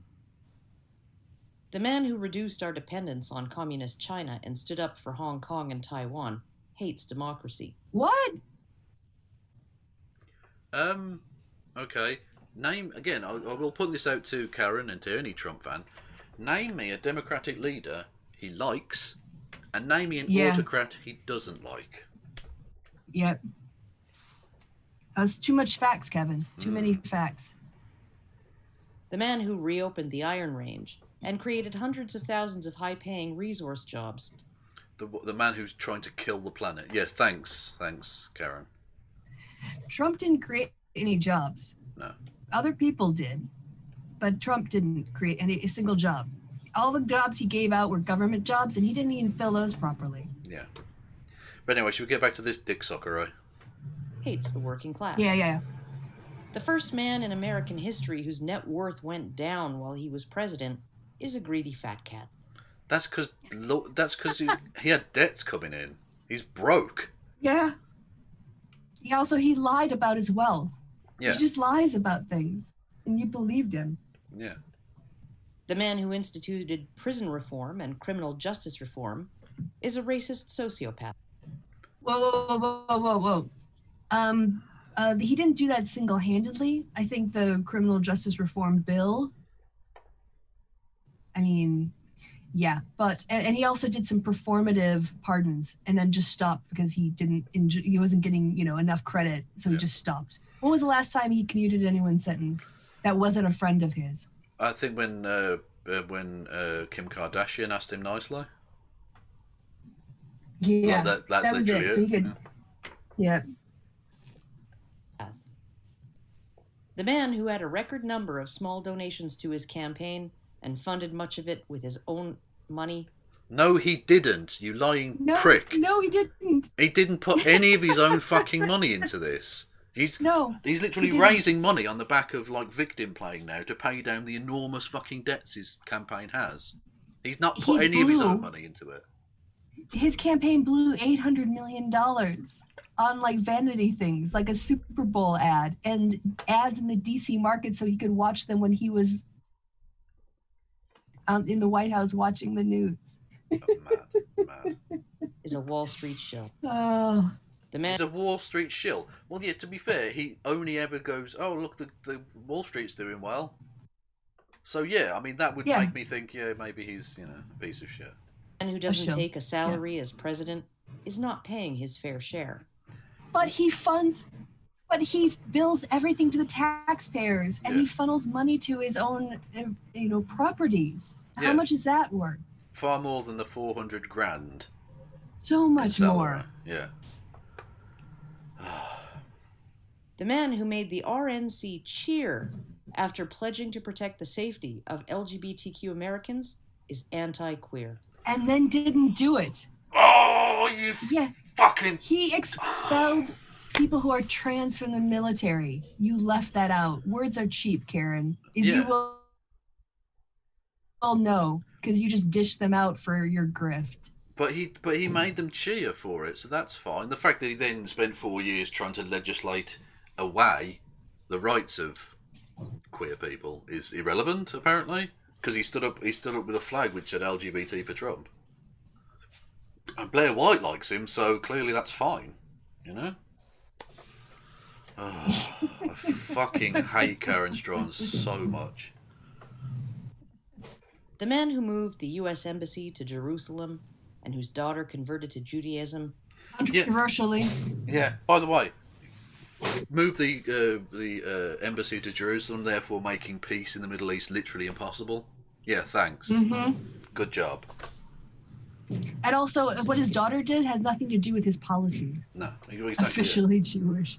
Yeah. marry a Jewish man. Who writes is a Ivanka Nazi. Trump officially Jewish? The man Stormfront, maybe? I don't know. Yeah, exactly. Yeah, his daughter married a Jewish person. So? Yeah. Again, people seem to think... Yeah, like, what does it have to do with Trump? Hunter Biden took a picture of his arsehole. That I don't see how that impacts Joe Biden at all.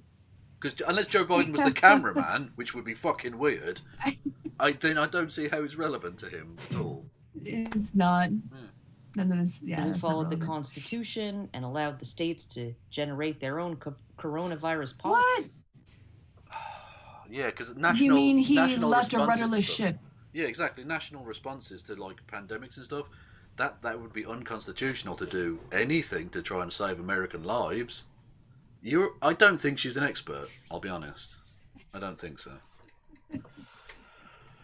The copier failed Yeah. on coronavirus. Poor Donald.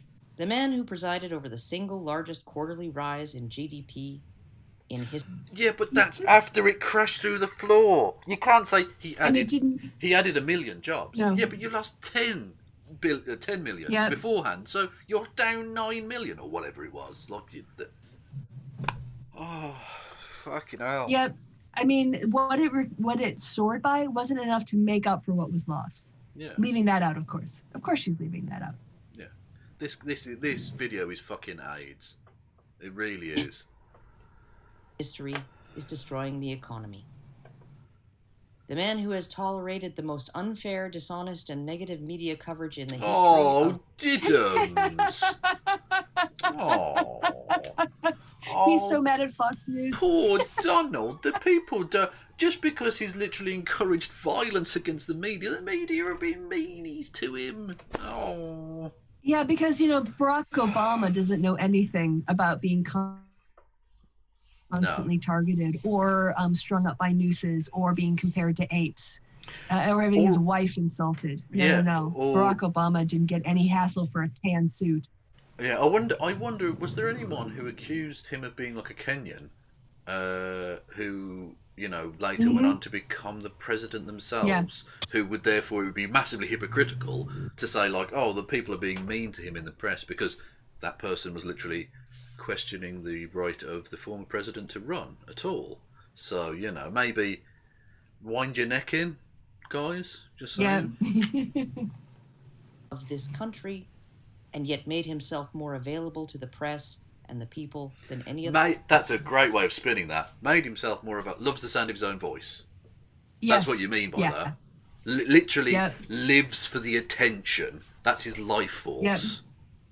Yes. Made himself more available. Fuck off. Media members and mock them. Yeah. Yeah. Yeah, making yourself available is not standing in front of a room going, you're fake news, Jim Acosta, you're a piece of shit. That's not making yourself available. Maybe the reason there was 150 times more negative news on Trump than Biden was because Trump was messing up the coronavirus pandemic response so badly. That seems to me a very legitimate reason. Yeah, whereas Joe Biden was a private citizen who couldn't really affect that situation at all. And he's already got his own task force lined up. Yeah. And is ready to go on day one. Yeah, it's good to see, even though Trump's trying to deny him the normal process of president-elect and the transition, he's just getting on with his shit. Good. Yeah. Yeah. We need, as humanity, we need to just now accept that Donald Trump is an aberration and ignore him forever. Just ignore him.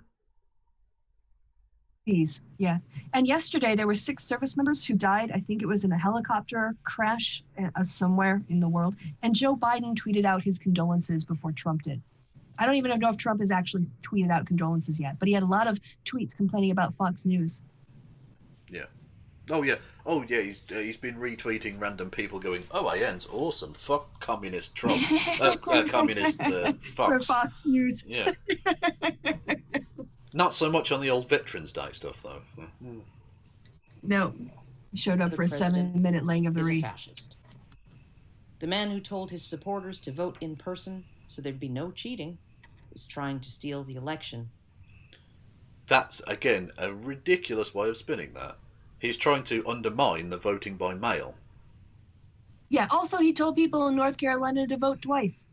Yeah. And has literally said, there's no way this could be, there's no way I could lose except if it's rigged. He said that before the election. So basically saying there's no way I will accept defeat. Yes. So yeah, he is trying to steal it, yes. The man who wants to take his case to court and let the court decide is a dictator. A wannabe dictator, yes. He wants to be that. Also, but he's just, I mean, to be honest, Trump isn't competent enough to be a dictator. Which sounds like odd. Sorry, you finish your sentence. No, go on. I know, he's filing frivolous lawsuits that are getting chucked out because he's trying to overturn the election. He's trying to stop the process and stop the votes being counted and stop the votes from being certified. So yeah, he is interfering with the democratic process at the state level.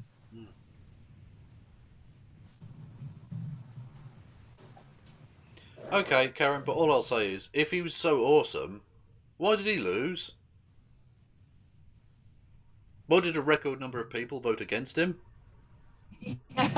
She missed that part out. Oh, it's the voters that are wrong. Oh, okay. Calm yourself. Jesus. Anyway, but moving only slightly further south. Actually, I'm not even sure if it is south, because I don't know where in Canada she lives. But anyway, from Canada to just over the border into not Canada, that being Minnesota, we look at Carolyn Borysenko. This is... wow. This is quite something. She tries to enlighten centrist her way through it at one point, but it's so blatant.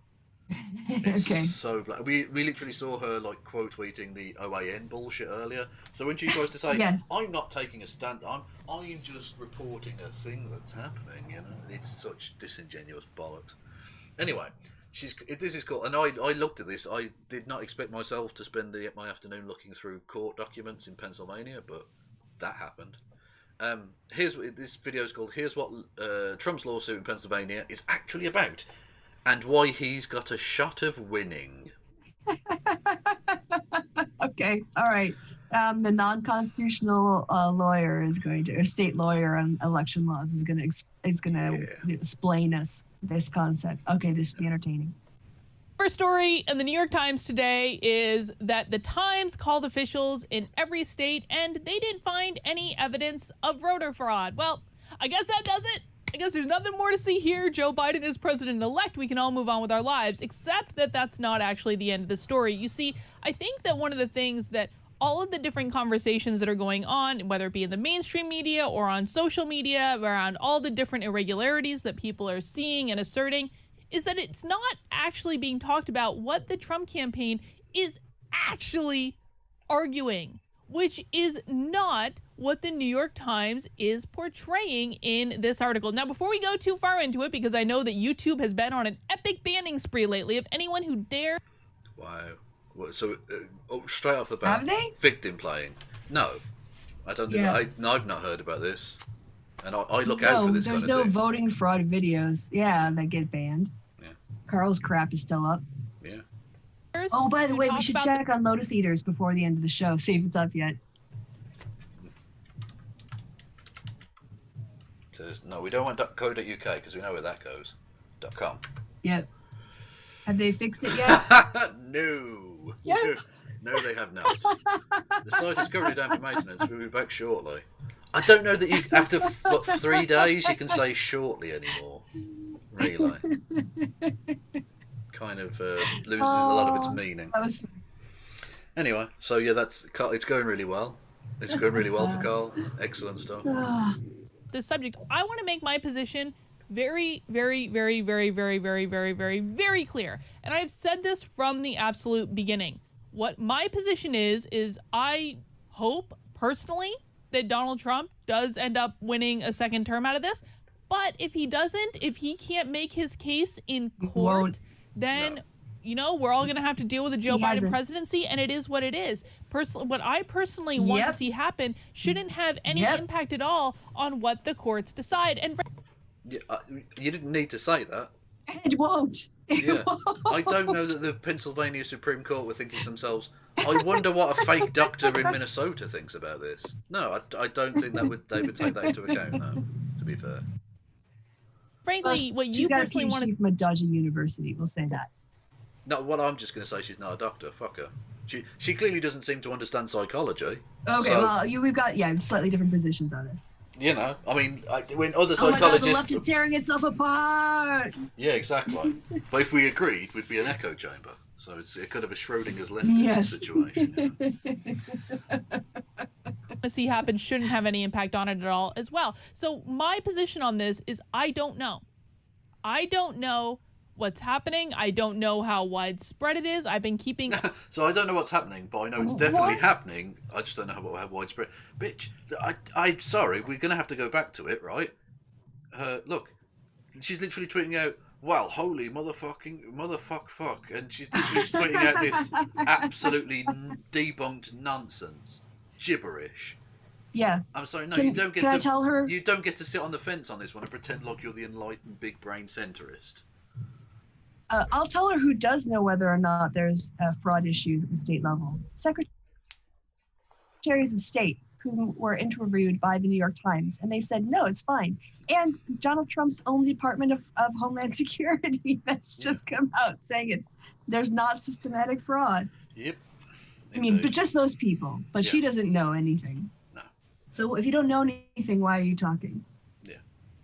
Abreast of things. I've been keeping an eye on what people are saying is going on, but ultimately we need to allow the courts to decide what is going on and what to do about it. That is the role of the courts. And so yeah, and they've been slapping Trump down left, right and centre. Yeah. Has she looked up what the courts have been deciding? Is that what this video is about? No. This is obfuscation. No. Yeah, I kind of suspect. Because we're going to go through it. Trust me, Kristi. I brought receipts. Yeah, she claims something which is just not true. Not true. She's saying the media are smearing them and claiming that they're filing suits for things that they're not. We'll get on to her specific claims when they arise. Can I just shout out someone in the chat before you start? Yeah. Kenneth Heel. Yep, 404 of a cod. Oh, isn't that the number of votes he got?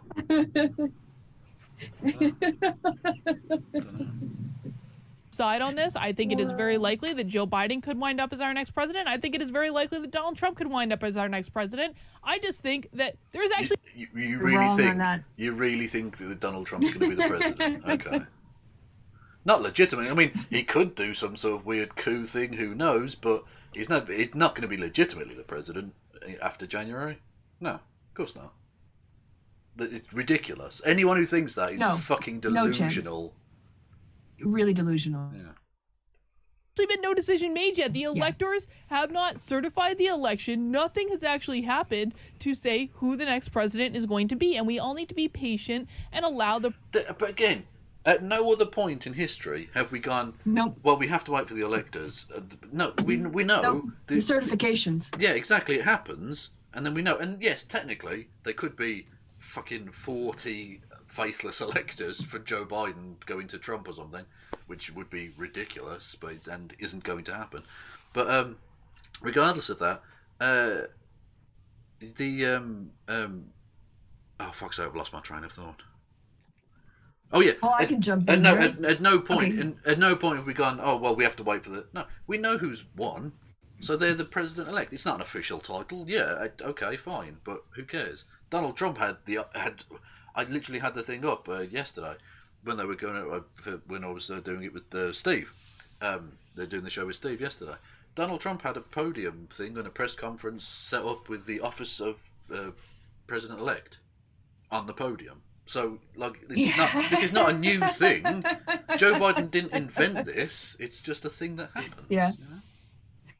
And also, when they're doing those certification checks in Wisconsin, Biden picked up votes and Trump lost them. Yeah. So, you know, be careful what you wish for. Yeah. And literally, virtually every time they've found glitches, it's almost always been in Trump's favour and therefore been reversed, and Biden's picked up votes or Trump's lost votes. Because it's not, there isn't some widespread voter thing. It's just absurd. No. I know you don't like it, but more people wanted Biden. Yeah. You just have to deal with that and ask yourselves why. Ask yourselves why. That's how you learn how to do better in your next election. Because if you just do the same thing again, you're just going to get the same result. And if Trump wants to take on Biden in 4 years, you know what? He'll probably win by as much or more. Biden will.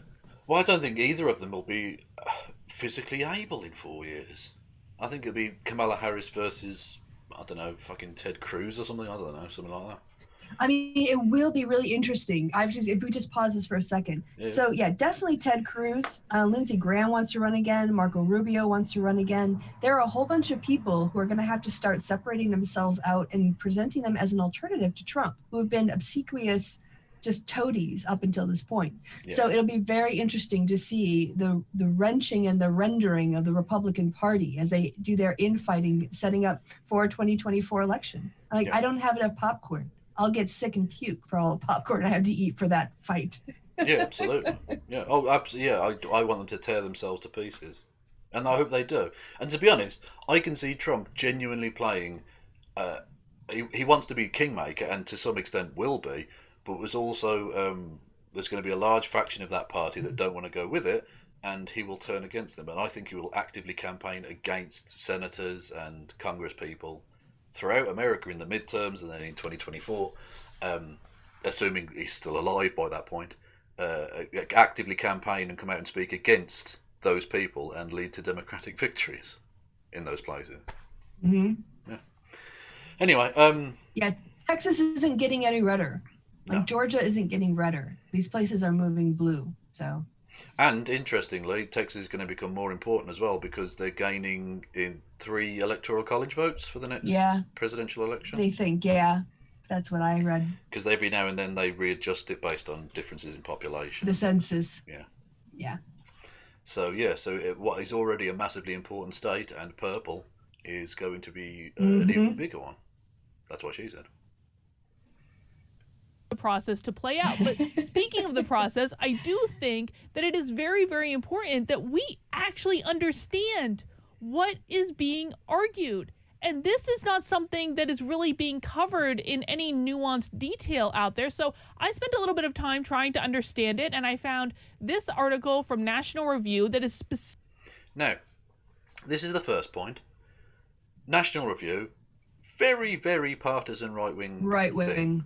Yeah. And also written by Andrew C. McCarthy. Now, you may not know who Andrew C. McCarthy is, so I took the liberty of looking the fucker up. He's about as partisan as it gets. Interestingly, he tried to justify the murder of Jamal Khashoggi, which is just weird. But also, Donald Trump, right.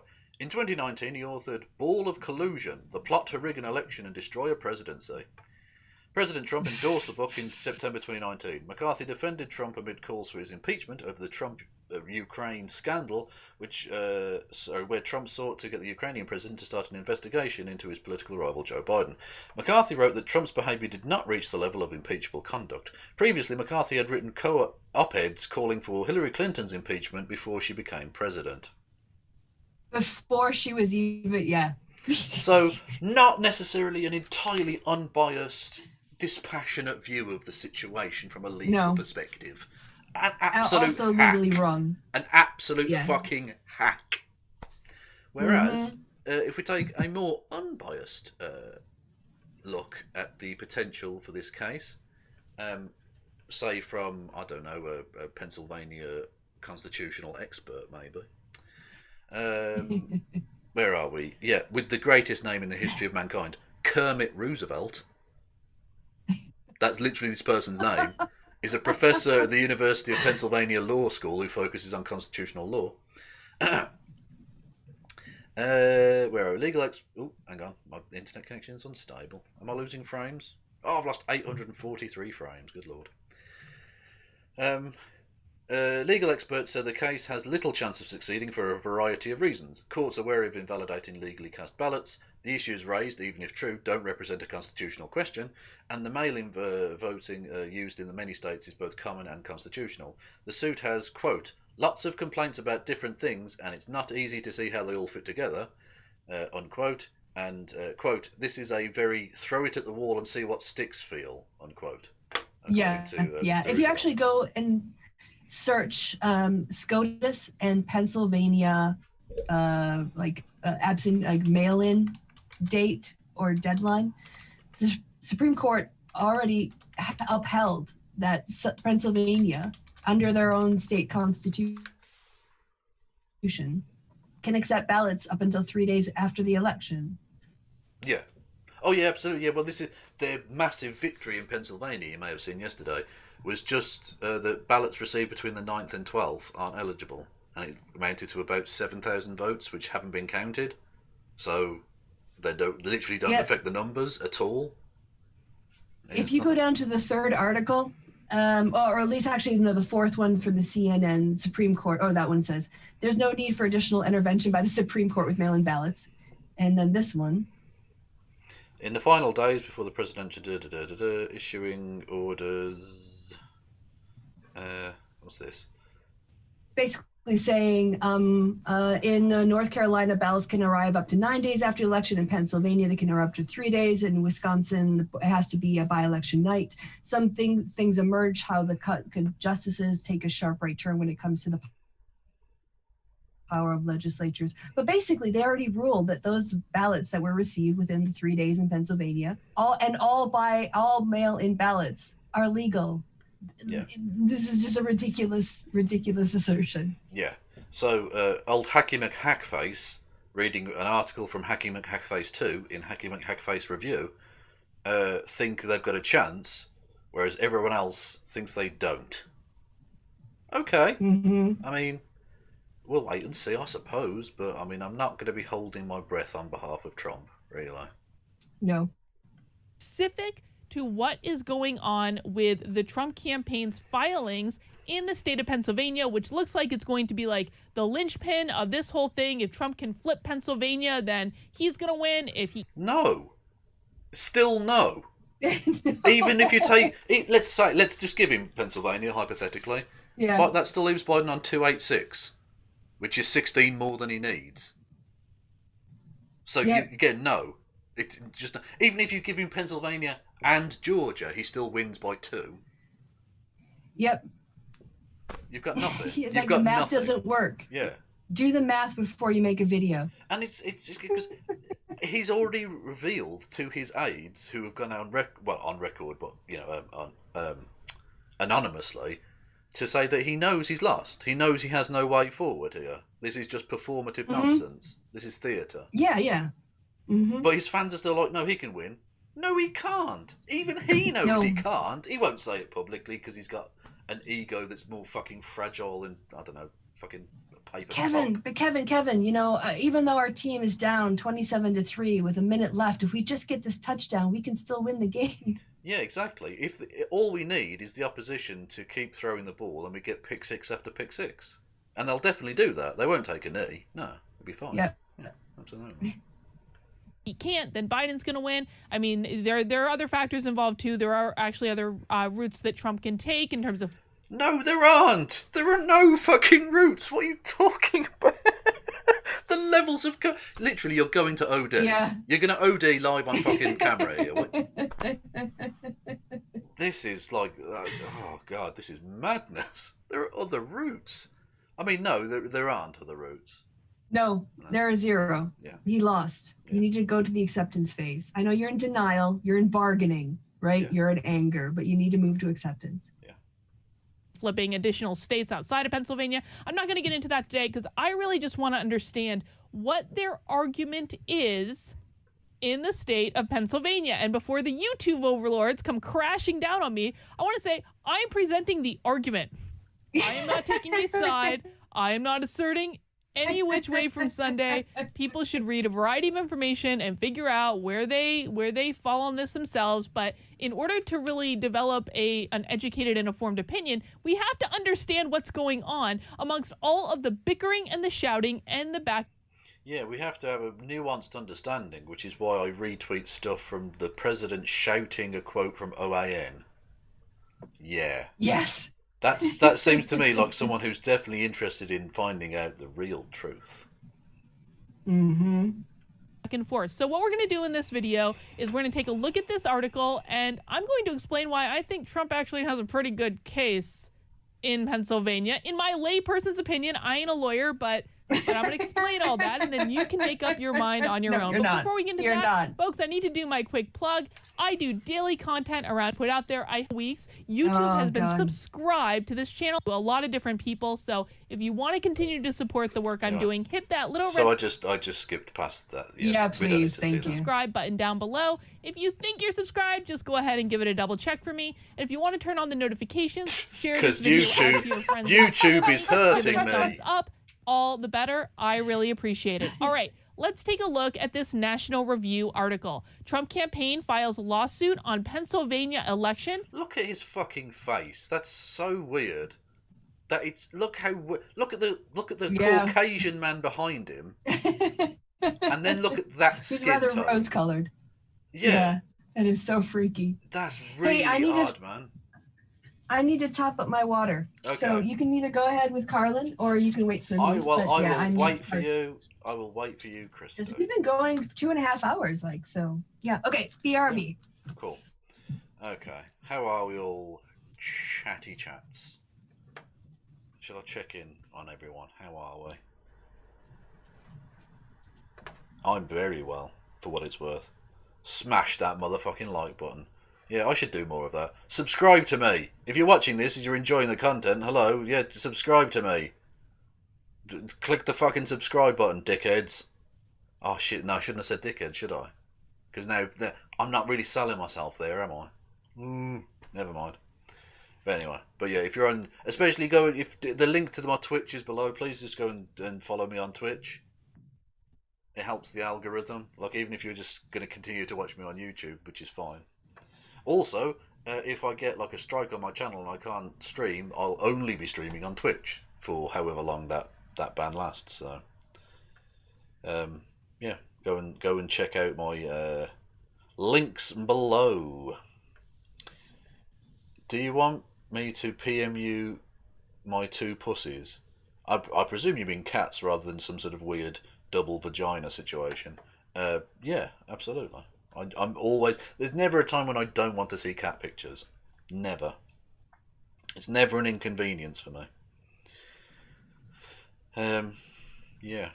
Anyway, I don't know why it does this. When I go onto the thing, when I go into my other screen, for some reason the YouTube video just goes like a blank screen, and I don't know why that's a thing.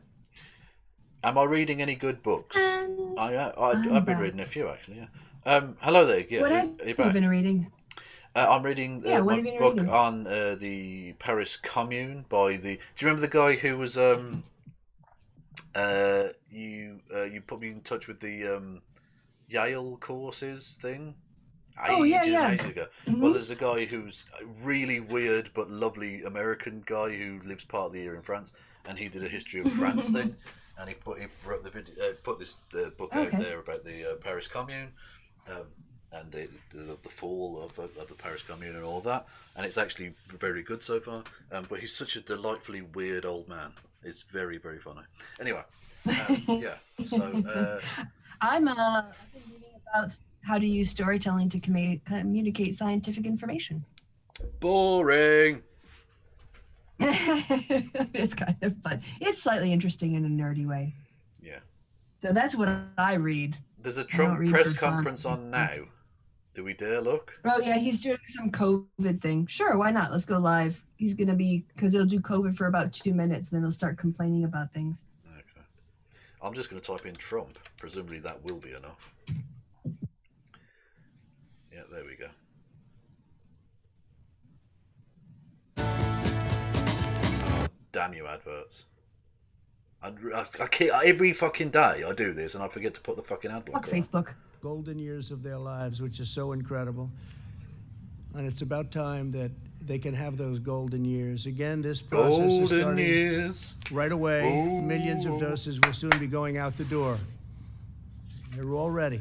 No, they won't. Waiting for that final approval. As soon as April, the vaccine will be available to the entire general population, with the exception of places like New York State, where, for political reasons, the governor decided to say, and I don't think it's good politically. I think it's very bad from a health standpoint, but he wants to take his time with the vaccine. What is he talking about? Trust where the vaccine's coming from. These are coming from the greatest companies anywhere in the world, greatest labs in the world. But he doesn't trust the fact that it's this White House, this administration. So we won't be delivering it to New York until we have authorization. God, he's so petty. Pains me to say that. This is a very successful, amazing vaccine at 90% and more. But so the Governor Cuomo, will have to let us know when he's ready for it. Otherwise, we can't. Wow. Oh, what a whiny little bitch. That won't be he really is. To its people immediately. And I know the people of New York very well. I know they want it. So the governor will let us know. Yeah, they don't want he's you, ready. motherfucker. Did you see the He's results? had some very bad editorials recently about this statement and what's happened with respect to nursing homes and his handling of nursing homes. And I hope he doesn't handle this as badly as he's handled the nursing homes. Oh, so he's literally but just. we're ready to provide it. Fuck Cuomo. They let us know that they'll actually use it. He's so bitter. And again, it's a very safe and a great vaccine. Already we have among the lowest case fatality rates our country anywhere in the world, the entire world. But the cases are spreading like wildfire. Better than our peer countries. As far as therapeutics are concerned, my administration's also made critical investments in therapies that have helped reduce the mortality rate by 85%. That's, to me, one of the most exciting things. It's incredible, some of the Oh, just shut up. I mean, he's just... anyway. Yeah. Yeah. Actually, I should have consulted you about closing that down. Are you okay to close that down? No, that's, oh God, the last 6 days of not hearing from him have been the best 6 days of the last 4 years. Yeah. Okay. That's fine. The less we have to hear his propaganda, the better. Like, we're counting down the days now. We are about to hear his propaganda, but just spoken through arguably a more annoying voice, which is difficult. But it's true. Her voice is seriously annoying. But does it have a case? No. The Trump campaign has filed a lengthy complaint in federal court challenging the Pennsylvania's administration of the 2020 presidential election as a violation of the Constitution's Equal Protection Clause. This is the theory under which 20 years ago, the Supreme Court invalidated Florida's presidential election vote counting procedures in Bush v. Gore. The main target of this suit is 682,479,000. That's not how you say that number, Carolyn. It's 682,479. Because the number you just said would be 682 million. Because you're an idiot. You don't put the 1,000 at the end of that anyway. It's, yeah. Anyway. Mail-in ballots and absentee ballots submitted from Democratic strongholds of Philadelphia and Allegheny counties. The latter includes Pittsburgh. Yeah, where the black people live. The only places where in Pennsylvania you'll find the black people. And other Democratic voters. Yeah. Yeah. According to the current reported return, people of color. Yeah. Oh yeah, when I say black, I don't mean just black people, obviously, but when these people think of this, it's literally just, it's gangbangers or whatever. That's what they're thinking of, Presumptive President-elect Biden defeated President Trump in the Commonwealth of Pennsylvania by about 46,000 votes. I think I saw somewhere online today that lead has increased to over 50,000 now, but when we're talking about a total pool of 682,000, that's really not that much in the... Yeah, but do you think the court are going to throw out nearly 700,000 votes? Are you fucking insane? Because that's equal protection. Yeah. Do you honestly think any court is going to go, yeah, I'm just going to disenfranchise and fucking nearly 750,000 people? Fucking Even though they complied with state law that they upheld. Mad. Yeah. Grand scheme of things. All right, I'm going to skip down a little bit, and I'm going to link this article in the description below if you want to go and read it for yourself and get the full breadth. And I did. And from that, I got the link to the actual thing. We'll get to it in a second. This is the actual complaint. Okay. Yeah. Nice. Okay. Wow. Well done to you. You've done work for this show. The campaign alleges that you were late, but it was worth it. Exactly. Well, good things come to those who wait. And also some shit things, let's be honest. Some shit things. Yeah, that's true. That state election officials and courts established de facto an illegal 2 tiered voting system. In part, this is... Yeah, but you can't read that out as if that's truth. That's what it says in the thing. That's the claim. She reads that out like it's definitive. No, that's what the Trump campaign are saying in the fucking court documents. Fucking hell, this is what I mean about it being like a hack, honestly, there in terms of...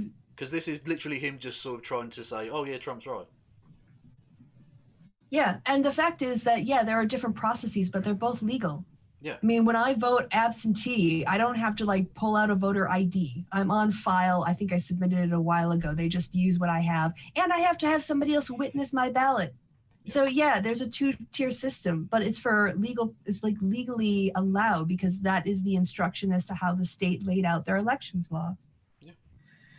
Because the differences in treatment for in-person and mail-in voting. So that is different than what we're seeing a lot of the media argue in terms of, dead people voting and fraudulent ballots. What the Trump campaign is actually arguing is much different than that. What they're saying is that...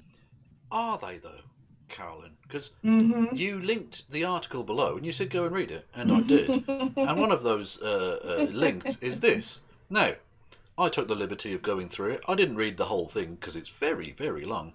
But I was looking to see whether Carolyn's claims here that the Trump campaign they're only interested in this dual fucking this 2-tier system bit, and they don't mention voter fraud or anything. It's not.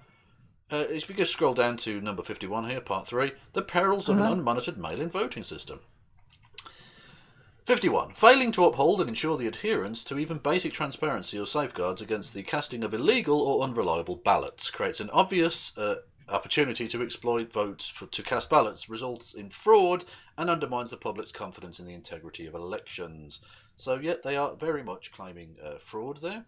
52. If the state fails to follow even more basic intrinsic and transparency measures, especially in its own, it violates the free, fair, and transparent public elections. Because elections are no longer meaningfully public and the state has functionally denied its voters a fair election. They're advocating fraud here. They're saying fraud.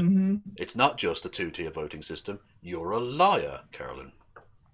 Or you've believed the lies of Lie McLieface Andrew McCarthy. According to blah-de-blah-de-blah, the large mail-in votes is the largest source of potential voter fraud. I've not seen that, but the only reason I bring... The only reason I bring it up is because, again, Carolyn said they weren't claiming voter fraud in this suit, and that's clearly not fucking true. Okay, 56 and 57 as well, and I didn't bother even looking because I just thought, well, I've got the fucking point here. Pennsylvania is not immune to mail-in ballot fraud. Oh, for fuck's sake. And 57. Yeah, like that guy who tried to get his dead mom to vote for Trump. Indeed, yeah. But he was caught. This is it. People get caught. Yeah, well, I told you, didn't I? The public records oftentimes. The blind woman that the GOP dragged out to say that her vote had been stolen and she'd actually put 2 ballots in. Yes. The authorities are now investigating her for a pretty serious crime. 57. As part of the November the 3rd, 2020 general election, there are at least 2 counties that had suspected instances of mail-in ballot fraud. Fayette County and one of the other counties. It doesn't really matter. But anyway, the point is, there are many, many points of contention here, because there are 243 complaints in this document. Okay. And like I say, I didn't read all of them, because I'm not insane. But there are several of them where they do literally say it's fraudulent. So for you, Carolyn, to say the media are just conspiracy mongering, they're just interested in constitutional... No, they're literally saying this was fraudulent. So refuted. Yeah, you're lying to your audience, Carolyn. Or maybe she's not. Maybe she's just been duped by this other hack. I don't know. But either way, poor form. Poor form. But the state of Pennsylvania is treating mail-in ballots differently than ballots cast in person. That is the crux of the case. And what? But that is allowed. We know that's allowed. Yeah. It's allowed everywhere. Yeah. Like, how else are you going to do it? Honestly, how else? I mean, if I'm living overseas and I have to mail in my ballot, I will never be treated like a person who goes to vote in person. Yeah. So does that mean I shouldn't have my vote count? how is that equal protection under the law? Well, you're a communist, so obviously you shouldn't be counted. Yeah. Yes, clearly. Naturally. And actually, it must be quite nice, because I've never been involved in an election in my life where my vote really mattered, particularly. Whereas your vote in Wisconsin really did matter, because he won by like a few hundred or something, was it, in the end, or a couple of thousand? 20,000 around. Oh, was it? Oh, it was a bit more than I thought. Okay. But yeah, still, I mean, 20,000 out of like, I don't know, 3 million votes cast. I don't know the totals, but it was like less than 1%. It was every vote counts. Very touch and go in Wisconsin. So that must have been quite, on a personal level, quite pleasing. Yeah, well, I felt a real obligation to make sure that I voted. Definitely. That's why I voted like on the 8th of October. Which is why it's really nice in California, because in California it's always going to go blue. But still, like 8 million fucking people turned out for Biden. Like, that's a lot of fucking people, man. Jesus. Yeah. And I mean, they had other things on the ballot too, but they could have skipped that and just voted on the things they cared about. But no, they voted all the way down the ticket. Yep. What they're saying is that under the Constitution, that is not allowed. We need to treat all of the ballots equally. That is not the same thing. Equal but not the same. Yeah, the ballots are treated equally in that they count for one each. Yes. But the way in which they operate, the way in which they are actually sort of legally allowed to be counted is obviously different. Because Kristi doesn't fly to fucking Madison or fucking Milwaukee to vote. Yeah. Nope. I'm just wondering, could you look up the wiki for Bush v. Gore and see what the summary says about why the decision was made? Because it's claiming an equal protection thing, and I am not familiar with how that links into it. Yes. Or what the on December the ballots of over 61,000 ballots, the vote tabulation machines had missed. The Bush campaign immediately asked the U.S. Supreme Court to stay the decision and halt the recount. Scalia, convinced that all of the manual recounts being performed in Florida were illegitimate, urged his colleagues to grant the stay immediately. On December the 9th, the 5 justices of the court granted the stay for Bush, stating, with Scalia stating irreparable harm that could befall Bush as the recounts would cast a needless and unjustified cloud over Bush's legitimacy. In dissent, Justice John Paul Stevens wrote that counting every illegally cast ballot cannot constitute irreparable harm. Good point. Yeah, that is a fair point. You can't really argue with that. Oral arguments were scheduled for I see. the 11th. They're under, if you go under contents number 5.1 is equal protection clause. There we go.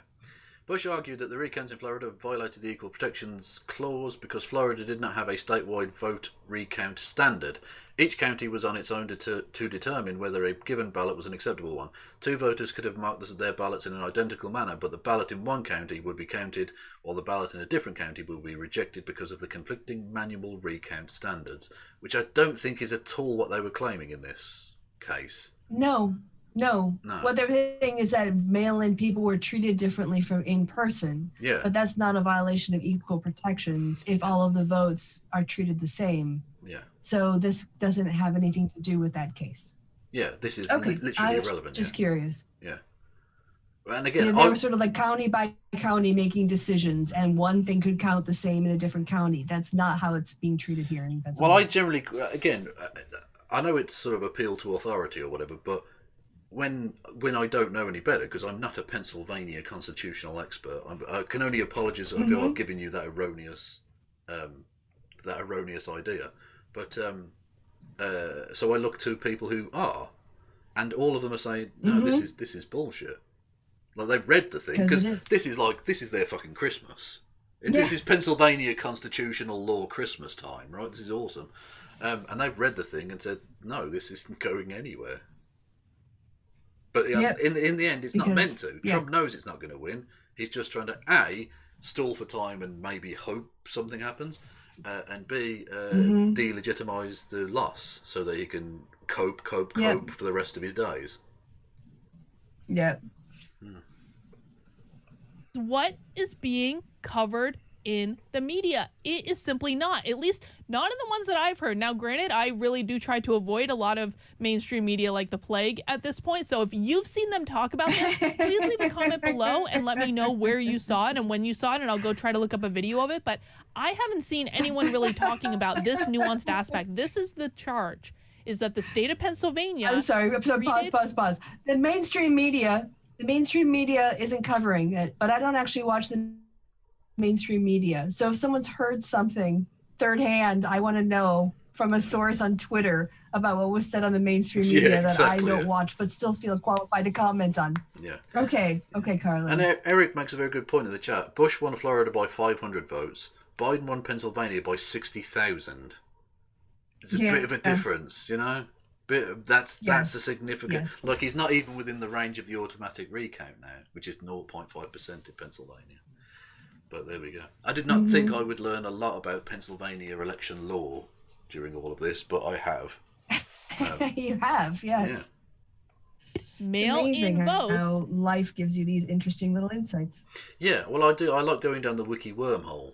You click on a random thing, and then it says a word, and you're like, what's that word mean? And you click on that, and it's like, oh, from such and such a book. And you go onto that, and you read another thing, and all of a sudden you've wasted an entire afternoon and learnt about 18th century fishing law or something. Like, it's just weird. Yeah. What was I saying? Nothing. Anyway. No, I think that was it. Differently than in-person votes. That is what they are arguing. That is the constitutional question that the courts are going to have to answer. But it's not the only thing. Like I say, there are 243 contentions here. And there are a few of them do relate to the Equal Rights Clause, that's true. But many of them are about fraud. Many of them are just literally bitching about the voters, the vote observers. Literally, some of them are literally like, oh, the vote observers, so people felt intimidated. No, that's not nice, but I don't know that the Supreme Court's going to be like, oh, did you feel a bit oh, that's not nice, is it? Look, it doesn't affect the count. Yeah, they're a fucking constitutional court. What the fuck? They don't care that you felt a bit uncomfortable in a Detroit accounting office. That's not relevant to anything. Yeah. It's not nice if it did happen, although this is Trump, so maybe it almost certainly didn't happen. But that's not a constitutional crisis that needs to be dealt with immediately by the fucking highest court in the land. Jesus. Also, I don't see the legal basis for saying, okay, there are these two highly democratic areas that we want to claim this for, but not for the rest of the state, especially not in the Trump areas. So somehow mail-in vote in the Trump areas can be counted, but not in the Democratic areas. That to me seems like a violation of the Equal Protection Clause. Well, yeah, not just that, but as some legal experts have been saying, in the court documents, it mentions Democratic counties and Republican counties. No such legal distinction is ever drawn. That's not a thing that exists in the law. It's just madness. Because it's so obviously this is Donald Trump writing this nonsense. Because it literally, hang on, I'll go back to the start. It sounds like like at the beginning of like a Trump rant or something. The actual thing, the opening statements to it. Where are we? American citizens, this is literally the introduction, number 1. American citizens deserve fair elections. Every legal, not illegal vote should be counted. And no government power, be it state or federal, may deny American citizens the right to observe the process by which votes are counted. We must protect our democracy with complete transparency. Like, yeah, but this is not normal legal fucking. This is not normal legal parlance here. This is just gibberish. There's nothing. Yeah, nothing completely. I mean, let's face it. I mean, those vote count processes were streamed on the internet. Yeah. And each party had their own designated observers who actually knew what to look for. You don't just get to wander into a vote count any more than you get to wander into like a courtroom when it's packed just because you have a right, because it's open court. Like they have, things like security things for a reason. And if you just had random people wandering into the count, that creates more of a security issue and a fraud issue, as opposed to people who are designated and approved and, they who they are. So if something does go wrong in the room, you've got a limited number of people that were there. Yeah, exactly. Yeah. I can't imagine a more chaotic and less safe and secure environment than randomly armed hillbillies turning up at fucking Maricopa County counting offices, so wanting to get in there and just randomly with their massive AR-15s hunched over some poor little fucking 50-year-old county official counting bits of paper.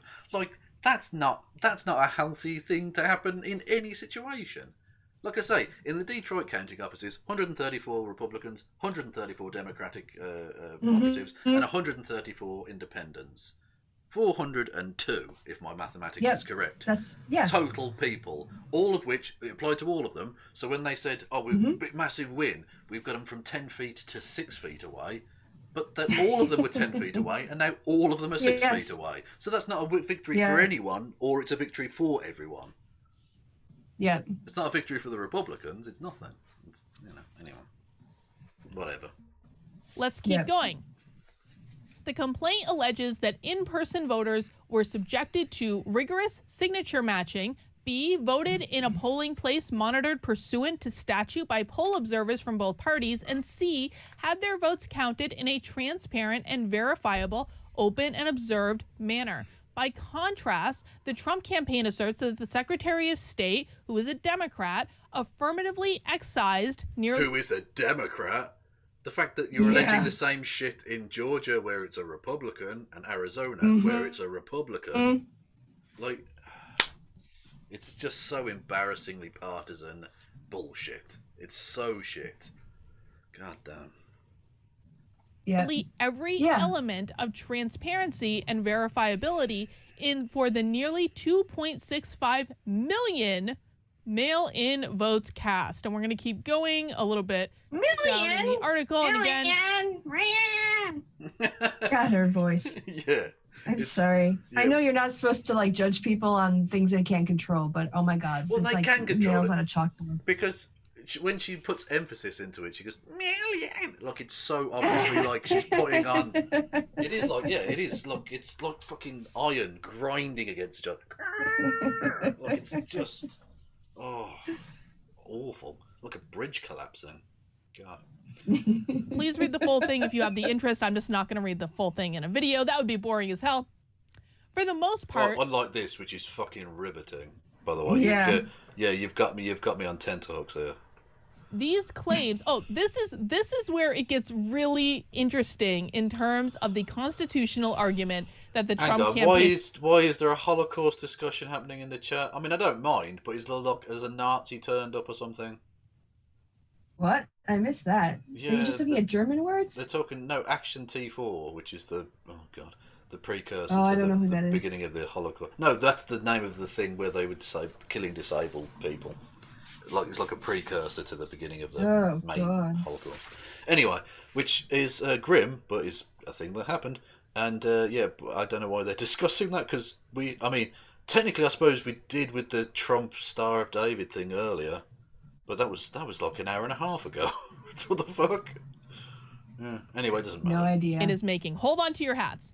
For the most part, these claims merge into the contention that the state gave Democratic voters unfair advantages and then adopted a process designed to conceal and cement these advantages. So what they're asserting is that Democrats were more likely to vote by mail-in ballot. Why was that? Why was it that they were more likely to vote by mail? Yeah. Because Trump said not to vote by mail. Yeah, exactly. Yeah. So, in many ways, you opened yourself up to this fraud, assuming there ever was any fraud, which there wasn't, but never mind. Yeah, this wasn't just Democratic ballots being treated like this. All ballots were being treated like this. So Republican voters in those areas could vote by mail under the same rules. Yeah, exactly, yeah. Absolutely. And if the state of Pennsylvania treated those mail-in... Also, it's Commonwealth of Pennsylvania, you cretin. Jesus. ...ballots differently from in-person ballots, that inherently gave the people voting by mail-in ballot an unfair advantage. Oh, they were talking about... How? Sorry. How? They were talking about falling down the wiki wormhole and learning about the Holocaust. Oh, okay. Okay, sorry, yeah. Go on, so you were saying how what? How does it give them an unfair advantage? It doesn't. No, as I said before, there's no such thing as a Republican county or a Democratic county. Those are not things. Okay, there are counties where predominantly the vote goes one way or the other in historical terms or recent elections. It can change or swing. Well, absolutely, yeah. If you look at the fact that certain states have become incredibly red or incredibly blue and had previously been the other way around 50 years ago, it does change. But regardless of that, there's no legal distinction based on voter turnout for any county. They're just counties. They're independent legal entities within states within a federal system. That's it. There's not a Republican county or a Democratic county in the fucking nation. No, I think I'm going to go with the person who actually understands the law. And they're throwing everything. It's the kitchen sink, or like spaghetti. Throw spaghetti at a wall, see what it sticks. It's essentially this is the legal form of like gish galloping. Just throw loads of nonsense and try and hope that some of it works maybe. Mm-hmm. But the thing is, a judge is not going to get befuddled by that because they'll literally just say, "This is nonsense. Get the fuck out of my courtroom," or words to that effect. They're generally a little more professional than that. But I mean, if one of them turned around and actually said that, could you blame them? Could you actually be like, "That's unprofessional"? Well, no, just get the fuck out of my courtroom. Don't come back. That brings. Well, they can be sanctioned for frivolous lawsuits. Yeah. I mean, wasting the court's time. Yeah, in Britain, I think it's called contempt of court, but in America, it's vexatious litigation or whatever. It's that's a cool name. Yeah. I've learned a lot about the American legal system. Not enough to like practice or anything, but just stuff that I didn't know before. And I think it's definitely bordering on that in places. When the first Sharpiegate thing fell, because it had absolutely no fucking standing, it was complete nonsense, and they filed an almost word-for-word identical second claim in Arizona as well. Both claims in Arizona. Mm-hmm. That's vexatious. That's clearly and obviously vexatious at that point. But I mean, I don't know. It's probably one of those things where do you want to call the president vexatious in a legal sense? Maybe there's some constitutional issue with that. I don't know. But yeah. Anyway. Into play. In that famous 2000 election case, the Supreme Court called a halt to the recount process ordered by the state Supreme Court in Florida. A 5-4 majority found that the state court's rulings, as they were being executed by the counties in question, had resulted in widely disparate treatment of voters during the canvassing of ballots across counties, and sometimes even within the same county. The court reasoned that disparate treatment had the effect of... Yeah, I don't even know that they're claiming that here. I mean, I read through that bit of it, and it didn't. I mean, maybe I'm wrong. Like I say, I'm not a constitutional expert. Again, if I've given you that impression, I don't know how, but I don't know anyone to think that. I mean, not an offense to you, but I don't think anyone thinks either of us are constitutional experts. I disagree. I think they probably think you are. I definitely think they think you are. I think you are. So, yeah. Anyway, so I don't know, but it didn't seem like the Trump campaign were even claiming that was the case. And they were claiming some dumb shit, but I don't think they were actually claiming that.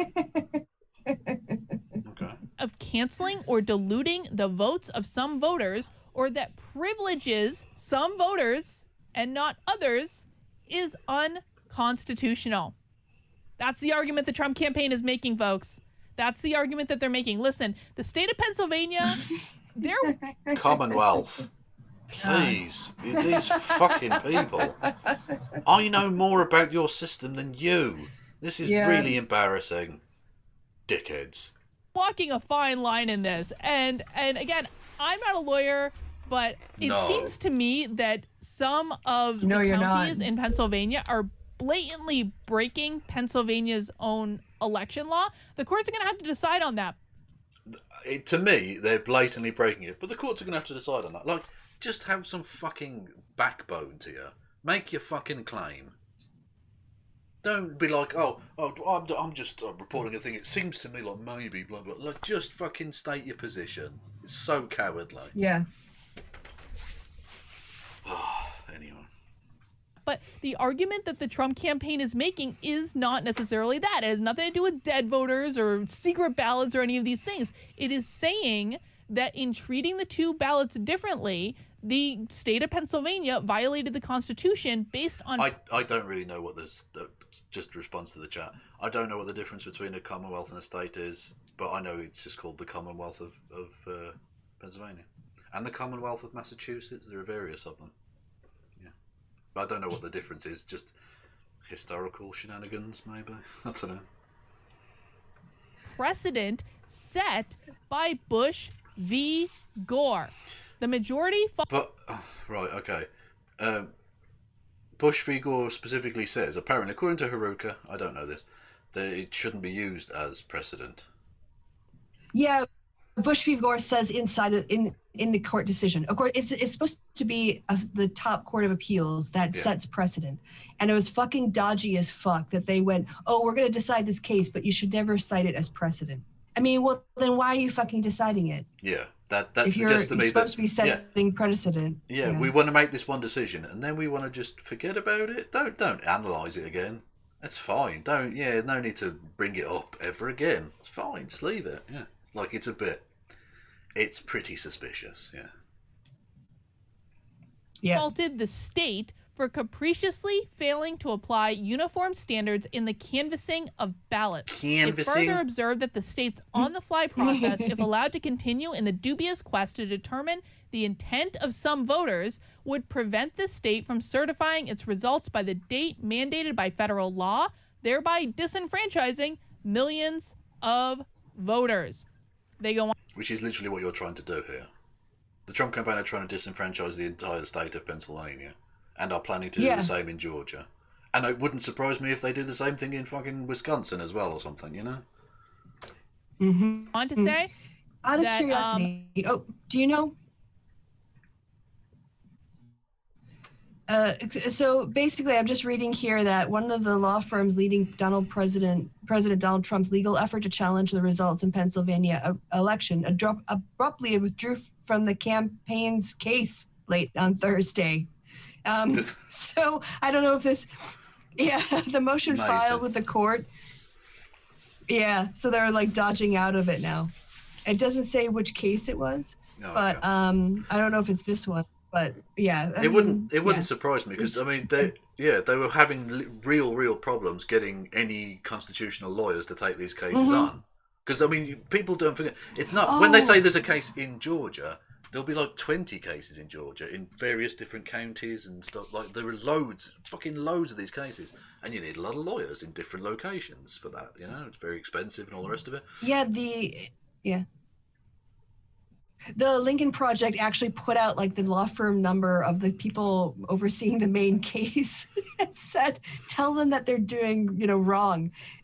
So there's some fear that they were going to be next up to be Lincoln Project in terms of like targeted for taking on wasteful cases that are, harmful, that are really not about preserving democracy. It's about undermining it. Indeed.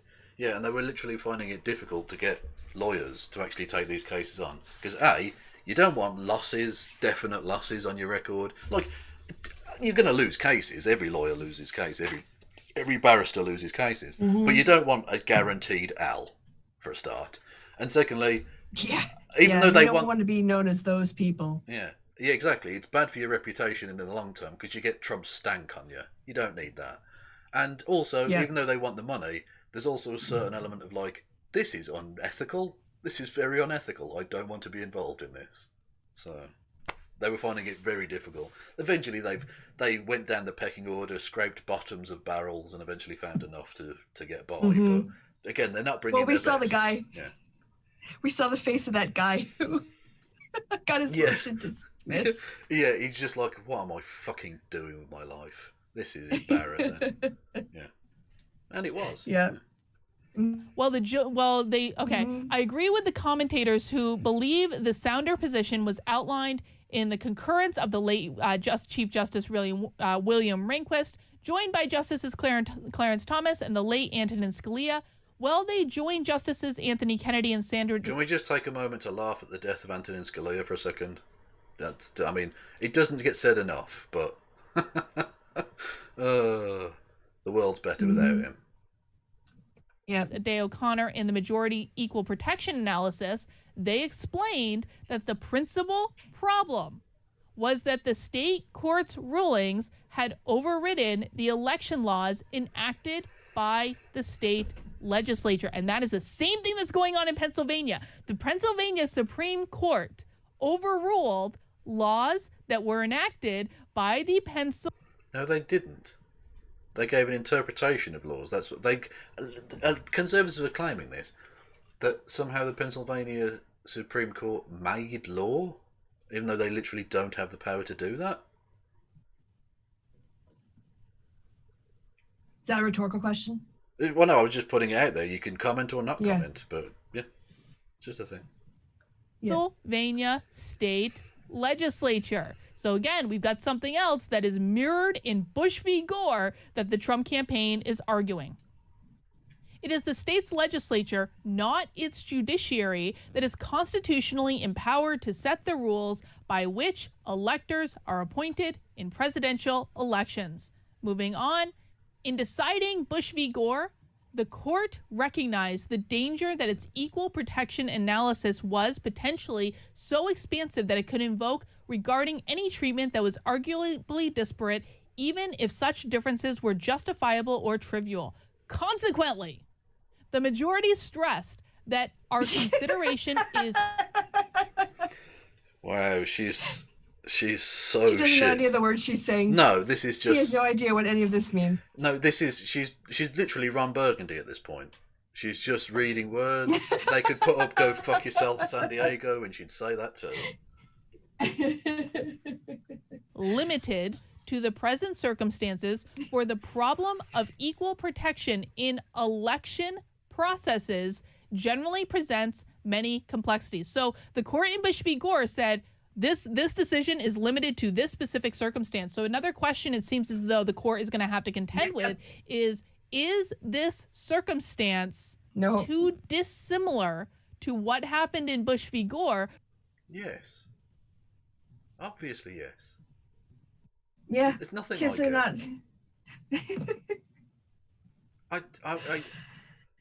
The reach. They are digging deep into the copium supplies. Oh, they really are. So deep.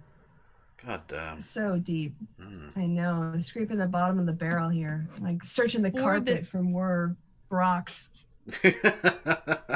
Yeah. This decision to apply, or are we essentially talking about the same flipping thing? And that again is for the courts to decide. But here is why I think I've got two reasons why I think that it looks like Trump actually could get the W on this one. Oh, God. President Trump in the Commonwealth of Pennsylvania. The Pennsylvania Supreme Court. Hang on. I do that sometimes. Yeah, apologies. But anyway, Into the green. She's coping very, very badly here. Judiciary that is constitutionally empowered to set the rules by which electors are appointed. Differences were justifiable or trivial. Consequently, we already had that thing. And that again is for I don't want the courts consequently to again. decide. But here is why I think I've got two reasons why I think that it looks like Trump actually could get the W on this one. Anyway, cope. Very, very strong cope here. Much strong cope. All the strong cope. Mucho copo. Here's the first one. What was the name of the court case again? Bush v. Gore? No. The one that is filed here. Oh, hang on. Do you know? I can get that. Yeah, can you pull that up again? Thank you. It's called Trump Campaign versus Pennsylvania Secretary of State. Okay, I'm just looking up. There's a place that's keeping track of all of Trump's lawsuits, and I'm just checking for if there's any status update on this. Okay. So Trump Campaign versus the Secretary of State. Trump versus Buckvar. Sorry, Trump versus Buckvar. Yeah, that's Kathy Buckvar in her capacity as Secretary of State for the Commonwealth of Pennsylvania, Allegheny County, blah-de-blah, Philadelphia, Northampton, Delaware. Filed on the 9th, yes. Indeed, yes. Yeah, it's still pending. It's still currently pending. Yeah. Yeah, fair enough. It's quite, like I say, 243 accusations. That's going to take a bit of a while to process. Oh wait, no, that was about the poll watchers. Must be a different one. He's sued her like 3 times. Oh God, he's like suing everybody. Yeah. This is so sad. I don't even know if this one's listed here yet. But anyway, okay, go ahead. Yeah. If there is convincing evidence that the Trump's campaign's factual claims are true, and we must note that state officials vigorously dispute them, YouTube, I'm presenting both sides here. Yeah, she's definitely presenting both sides here. Fucking hell. I mean, there are look, Tim Pool is a poor attempt at doing centrism. This is even worse, arguably. Like, just saying, the state officials disagree. That's not really giving both sides, is it? That's just saying they disagree. No. State officials don't agree with Trump. Let's acknowledge that. The courts, beginning with the judge in question that's deciding this case, will have to sort out whether the disparities at issue meet the Bush v. Gore test of actionable equal protection violations, and particularly when it comes to the Pennsylvania court's countermanding of the state legislature's election day deadline for receiving ballots. The Trump campaign is also relying on the principles. Oh, hang on. What's up? That Rory cat's again. It's baby time. Oh, hello, sweetie pies. He doesn't look too happy about that. He's getting bitey and fighty. Sorry. Anyway, baby time.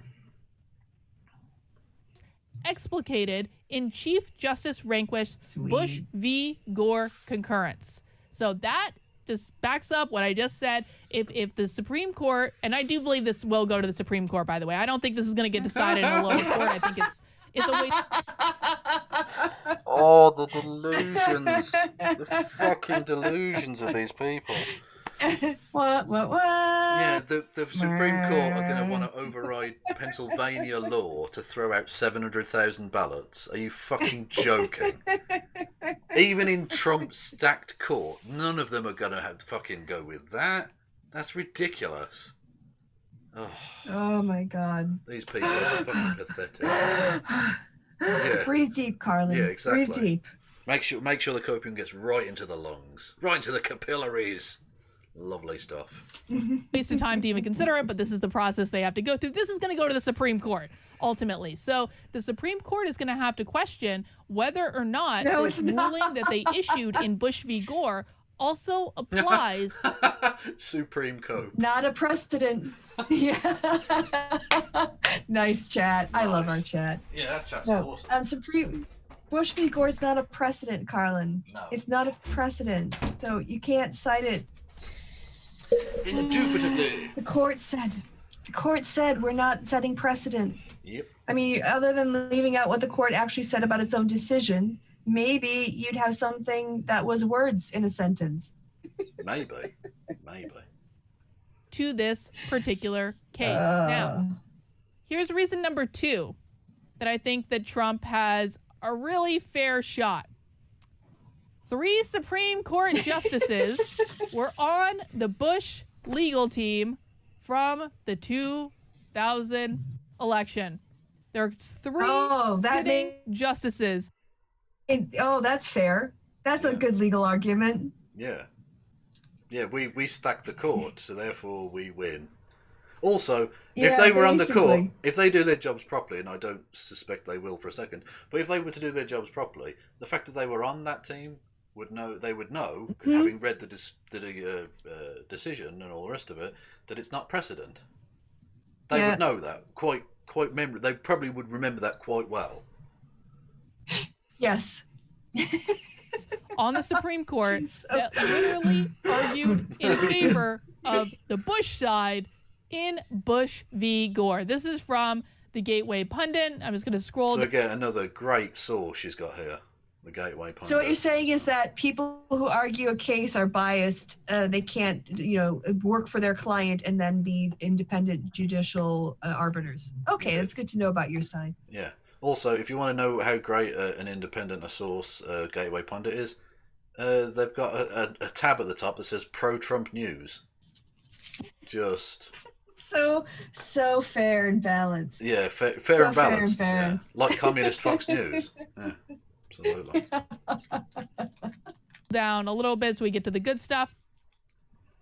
Bush assembled a top-notch team of attorneys, and through a variety of different legal maneuvers involving courts and recounts, he had eventually solidified his victory. 3 attorneys from that team, well, they just happened to be Chief Supreme Court Justice John Roberts and his 2 newest colleagues, Justices Brett Kavanaugh and Amy Coney Barrett. Also, 2 of the current sitting justices, Clarence Thomas and Stephen Breyer, were also on the highest court at the time and predictably had different opinions on the issue, with Breyer taking Gore's side and Thomas taking Bush's side. For good measure, Justice Neil Gorsuch also had ties to that era, as W had nominated him to serve on the 10th Circuit in 2006. So the law is what we want it to be. Yeah. It's not fair. Or there's no equal protection when you've got Republican appointees on the court. Well, she literally ends by saying, well, we should just follow the Constitution. That's the main thing here. What the fuck? Are you literally just saying, we've got the numbers, fuck you, is the point you're making here. Yeah. Also, so Carlin, you've already had several cases actually go to the Supreme Court, like the Wisconsin case and the Pennsylvania case. How's that working out for you? Yeah. Not superbly well, last time I looked. Yeah. No. Yeah. Trump knows. And listen, I don't actually think that Roberts would probably decide in Trump's favor on this one, because Roberts hates Trump, and Robert has actually gotten way more liberal under Trump, but... Wow, Roberts is too liberal. Communist. He is. He's definitely a communist, yeah. Yeah, absolutely. Here is the reality. We have Clarence Thomas and Samuel Alito, who are conservative and will probably decide in favor of Trump. Whoa. I thought you didn't like activist judges. What's going on there? I thought it was about constitutional law, not... The fact that they're conservative shouldn't mean anything. No? Right. Okay. No, I guess we not. We have Gorsuch, Gorsuch and Kavanaugh and ACB, who are all nominated by Trump. Guess what that equals? That equals 5. Well, again, so they were nominated by Trump specifically to undermine constitutional law. Is that literally what you're just saying openly now? Yeah. Because we know that's true. Yeah. We know that's literally what he did. But you just openly going, that's fine. That's absolutely fine. Yeah. Mm-hmm. He stacked the court. He, packed the court. Stacked the court, skewed the court, and now he gets his due. Doesn't matter what the law says. What matters is who appointed you. Who you dance with, who brung you, judges. Screw the American people. It's all about protecting Donald Trump. Yeah. Mm-hmm. It's irrelevant what the law actually says. Donald Trump is daddy. Right. Like. I think that Trump has a really good shot at this one, and because you're an idiot. I don't know. I just think it's going to be fascinating to see how it all plays out. I frankly would be. Like I said, I personally want Trump to win a second term, but I've gone back and forth mentally about whether or not I actually think this is a good idea, because I think that, guys, the left is going to melt down if Trump wins this. They're going to riot. What are you talking about? The delusion. The fucking delusion. Like, Trump's really going to overturn the election result, and the left are going to lose it, guys. It's not like we've literally been losing it for the last fucking week now. Jesus. Unbelievable. It's going to be months and months and months of civil unrest, maybe even longer than that. Trump's probably going to have to invoke the Insurrection Act. Like, I almost wonder, and again, my personal feelings, but I do almost wonder, would it be better for the country just to let this ride? I don't know the answer to that, and frankly... See, that's how they're setting up the cope now. If Biden does take over, well, that's probably better for the country because the left would go crazy. Not, it's better because that's how the people voted. No, that's irrelevant. Yes. No. Like, it's so bad. And again, it then makes it, it's the left's fault. When actually it's because Donald Trump was like the most unpopular president ever. Although, to be fair, he did increase his turnout. There's no doubt about that. But a lot of people didn't want to vote for Biden. They just wanted to vote against Trump at all costs. They'd have voted for a fucking hamburger smeared in dog shit. It doesn't matter. Just anything but Donald Trump. Well, I mean, I don't know about that. I mean, you have to have a good alternative. I mean, sorry, but let's look at 2019. There's a reason why Boris won, and part of that was because people didn't like Jeremy Corbyn. They didn't think he could do the job. So it's not just enough to have anybody in there. You also need somebody that people feel that they can vote for that would be a good alternative. Otherwise, they're going to stick with. I was being slightly sarcastic. You understand? I know. Okay. I wasn't saying they literally could have just put up anyone, but as long as it was a vaguely credible alternative. People desperately wanted to vote against Donald Trump. Desperately.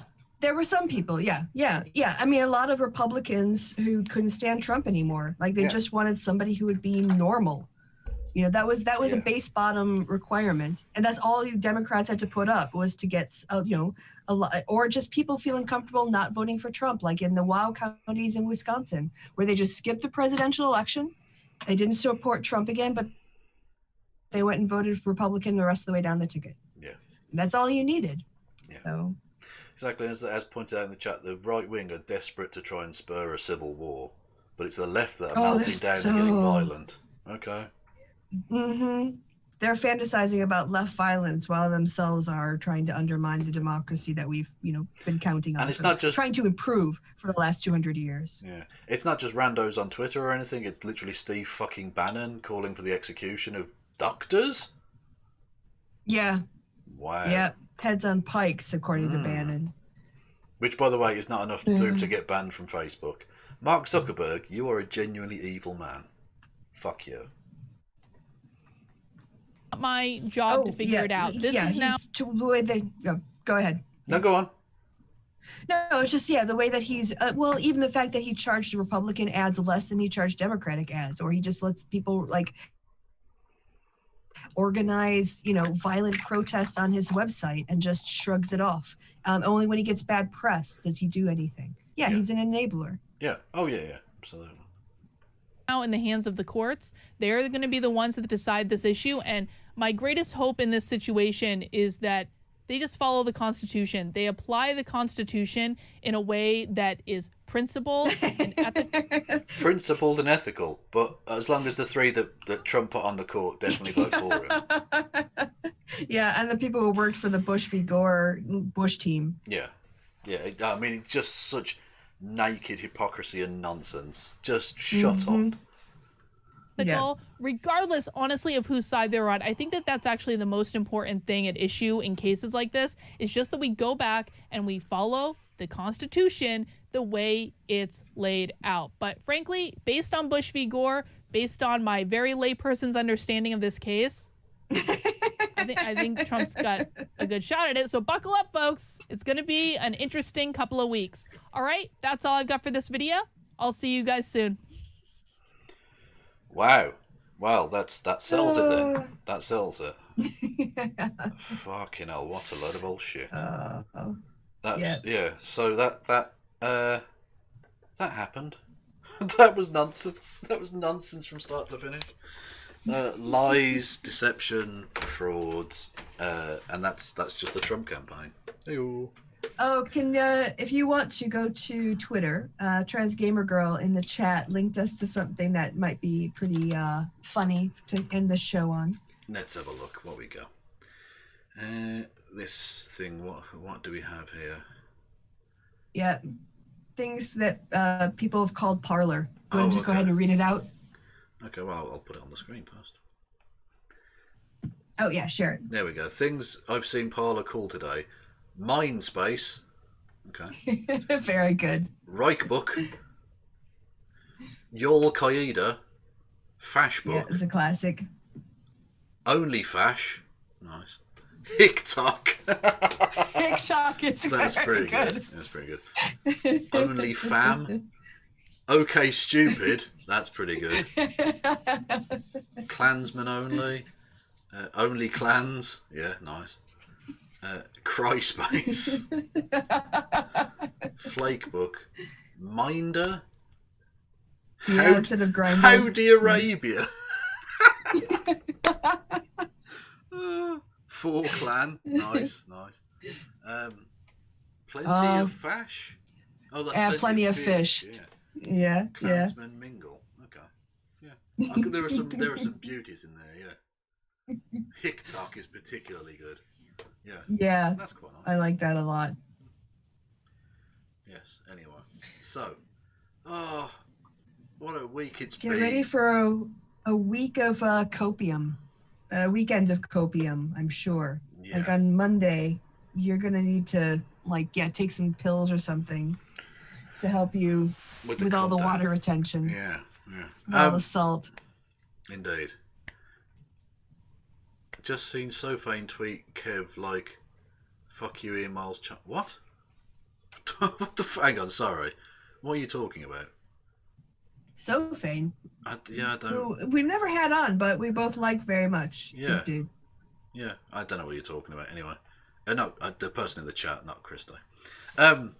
Yes, what a week it's been. That was the week that was, so to speak. Yeah, the drinking MAGA tears week. I enjoyed it enormously. Thank you so much to Kristi for being on with me for however many days it was. You were on 3, whenever it was. Yeah, 3, I think. Yeah. And Steve yesterday, and for everyone else who's been along for the ride, this won't end, and I won't stop covering it. But I will actually have to cover other things as well.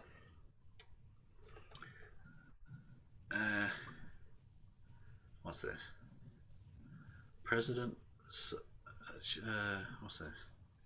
Oh, this. Oh, okay, right. Sorry, yeah, the thing I tweeted out, but not my actual tweet. Okay, cool. Yeah, sorry, no, that's a different thing. Yeah, I will continue to cover the salt. There's so much saltiness from these fucking idiots. So I won't stop doing that, and it'll be on the happy hour and all the rest of it. But starting next week, I will actually start doing other things as well. If only for my own sanity, because there's only so many times I can read QAnon bullshit, and eventually you start to go, this isn't enjoyable anymore. This is just, these people are fucking garbage.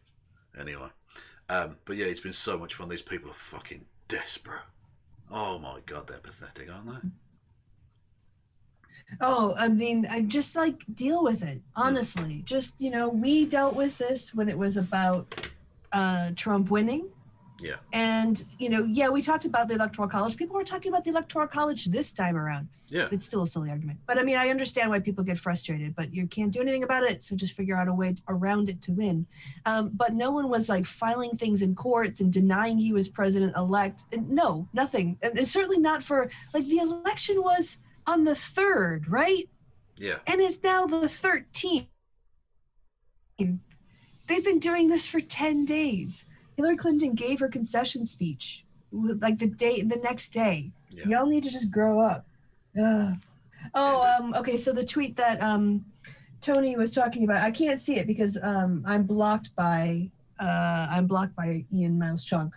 But he doesn't block. He doesn't block people, Kristi. He said so earlier. That's clearly not true. If you could tag me into that, I will take a picture of him blocking me. Maybe he'll unblock me. Okay. So please do that. Yeah. And I'll tweet that at him. Yeah, the tweet was about the thing I tweeted out yesterday, which I think you retweeted, about the trans woman who's been a part of the transition team for Biden thing. Oh yeah, appointed. Yeah. He appointed someone, to be on his transition team. Ian Miles Chung decided to be really horrific about it because he's genuinely a piece of shit.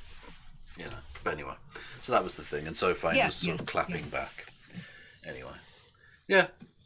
Yes, but I think I heard someone so apologies. I think I saw it was a trans advocate, and so a trans woman was appointed.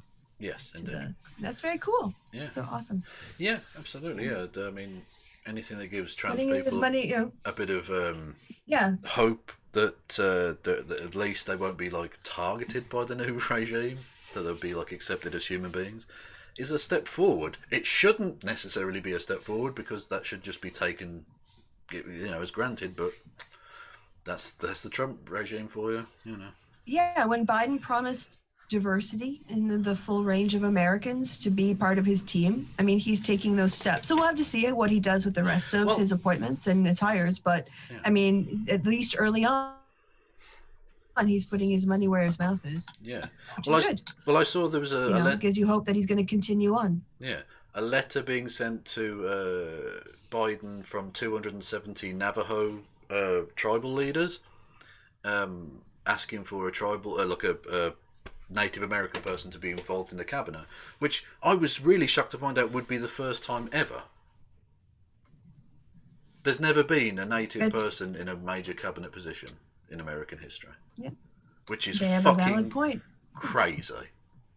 Yeah, they were literally they've been there first. longer than white people. Yeah, they were literally there first. Like, anyway. But yeah, so that's hopefully that happens. But either way, some positive signs. Although he's not my man in the sense that there's a lot of things he's going to do that I won't like. But in general, I will just be telling myself Trump would have been a lot worse. Even if you don't like the thing he's currently doing, Trump would have been so much worse in every conceivable way. So, yeah. Also going to point out every politician does something that pisses you off eventually because they're not you. And they have to make a ton of people happy and they can't make everybody happy. So, and I'm a difficult man to please. Oh, look at...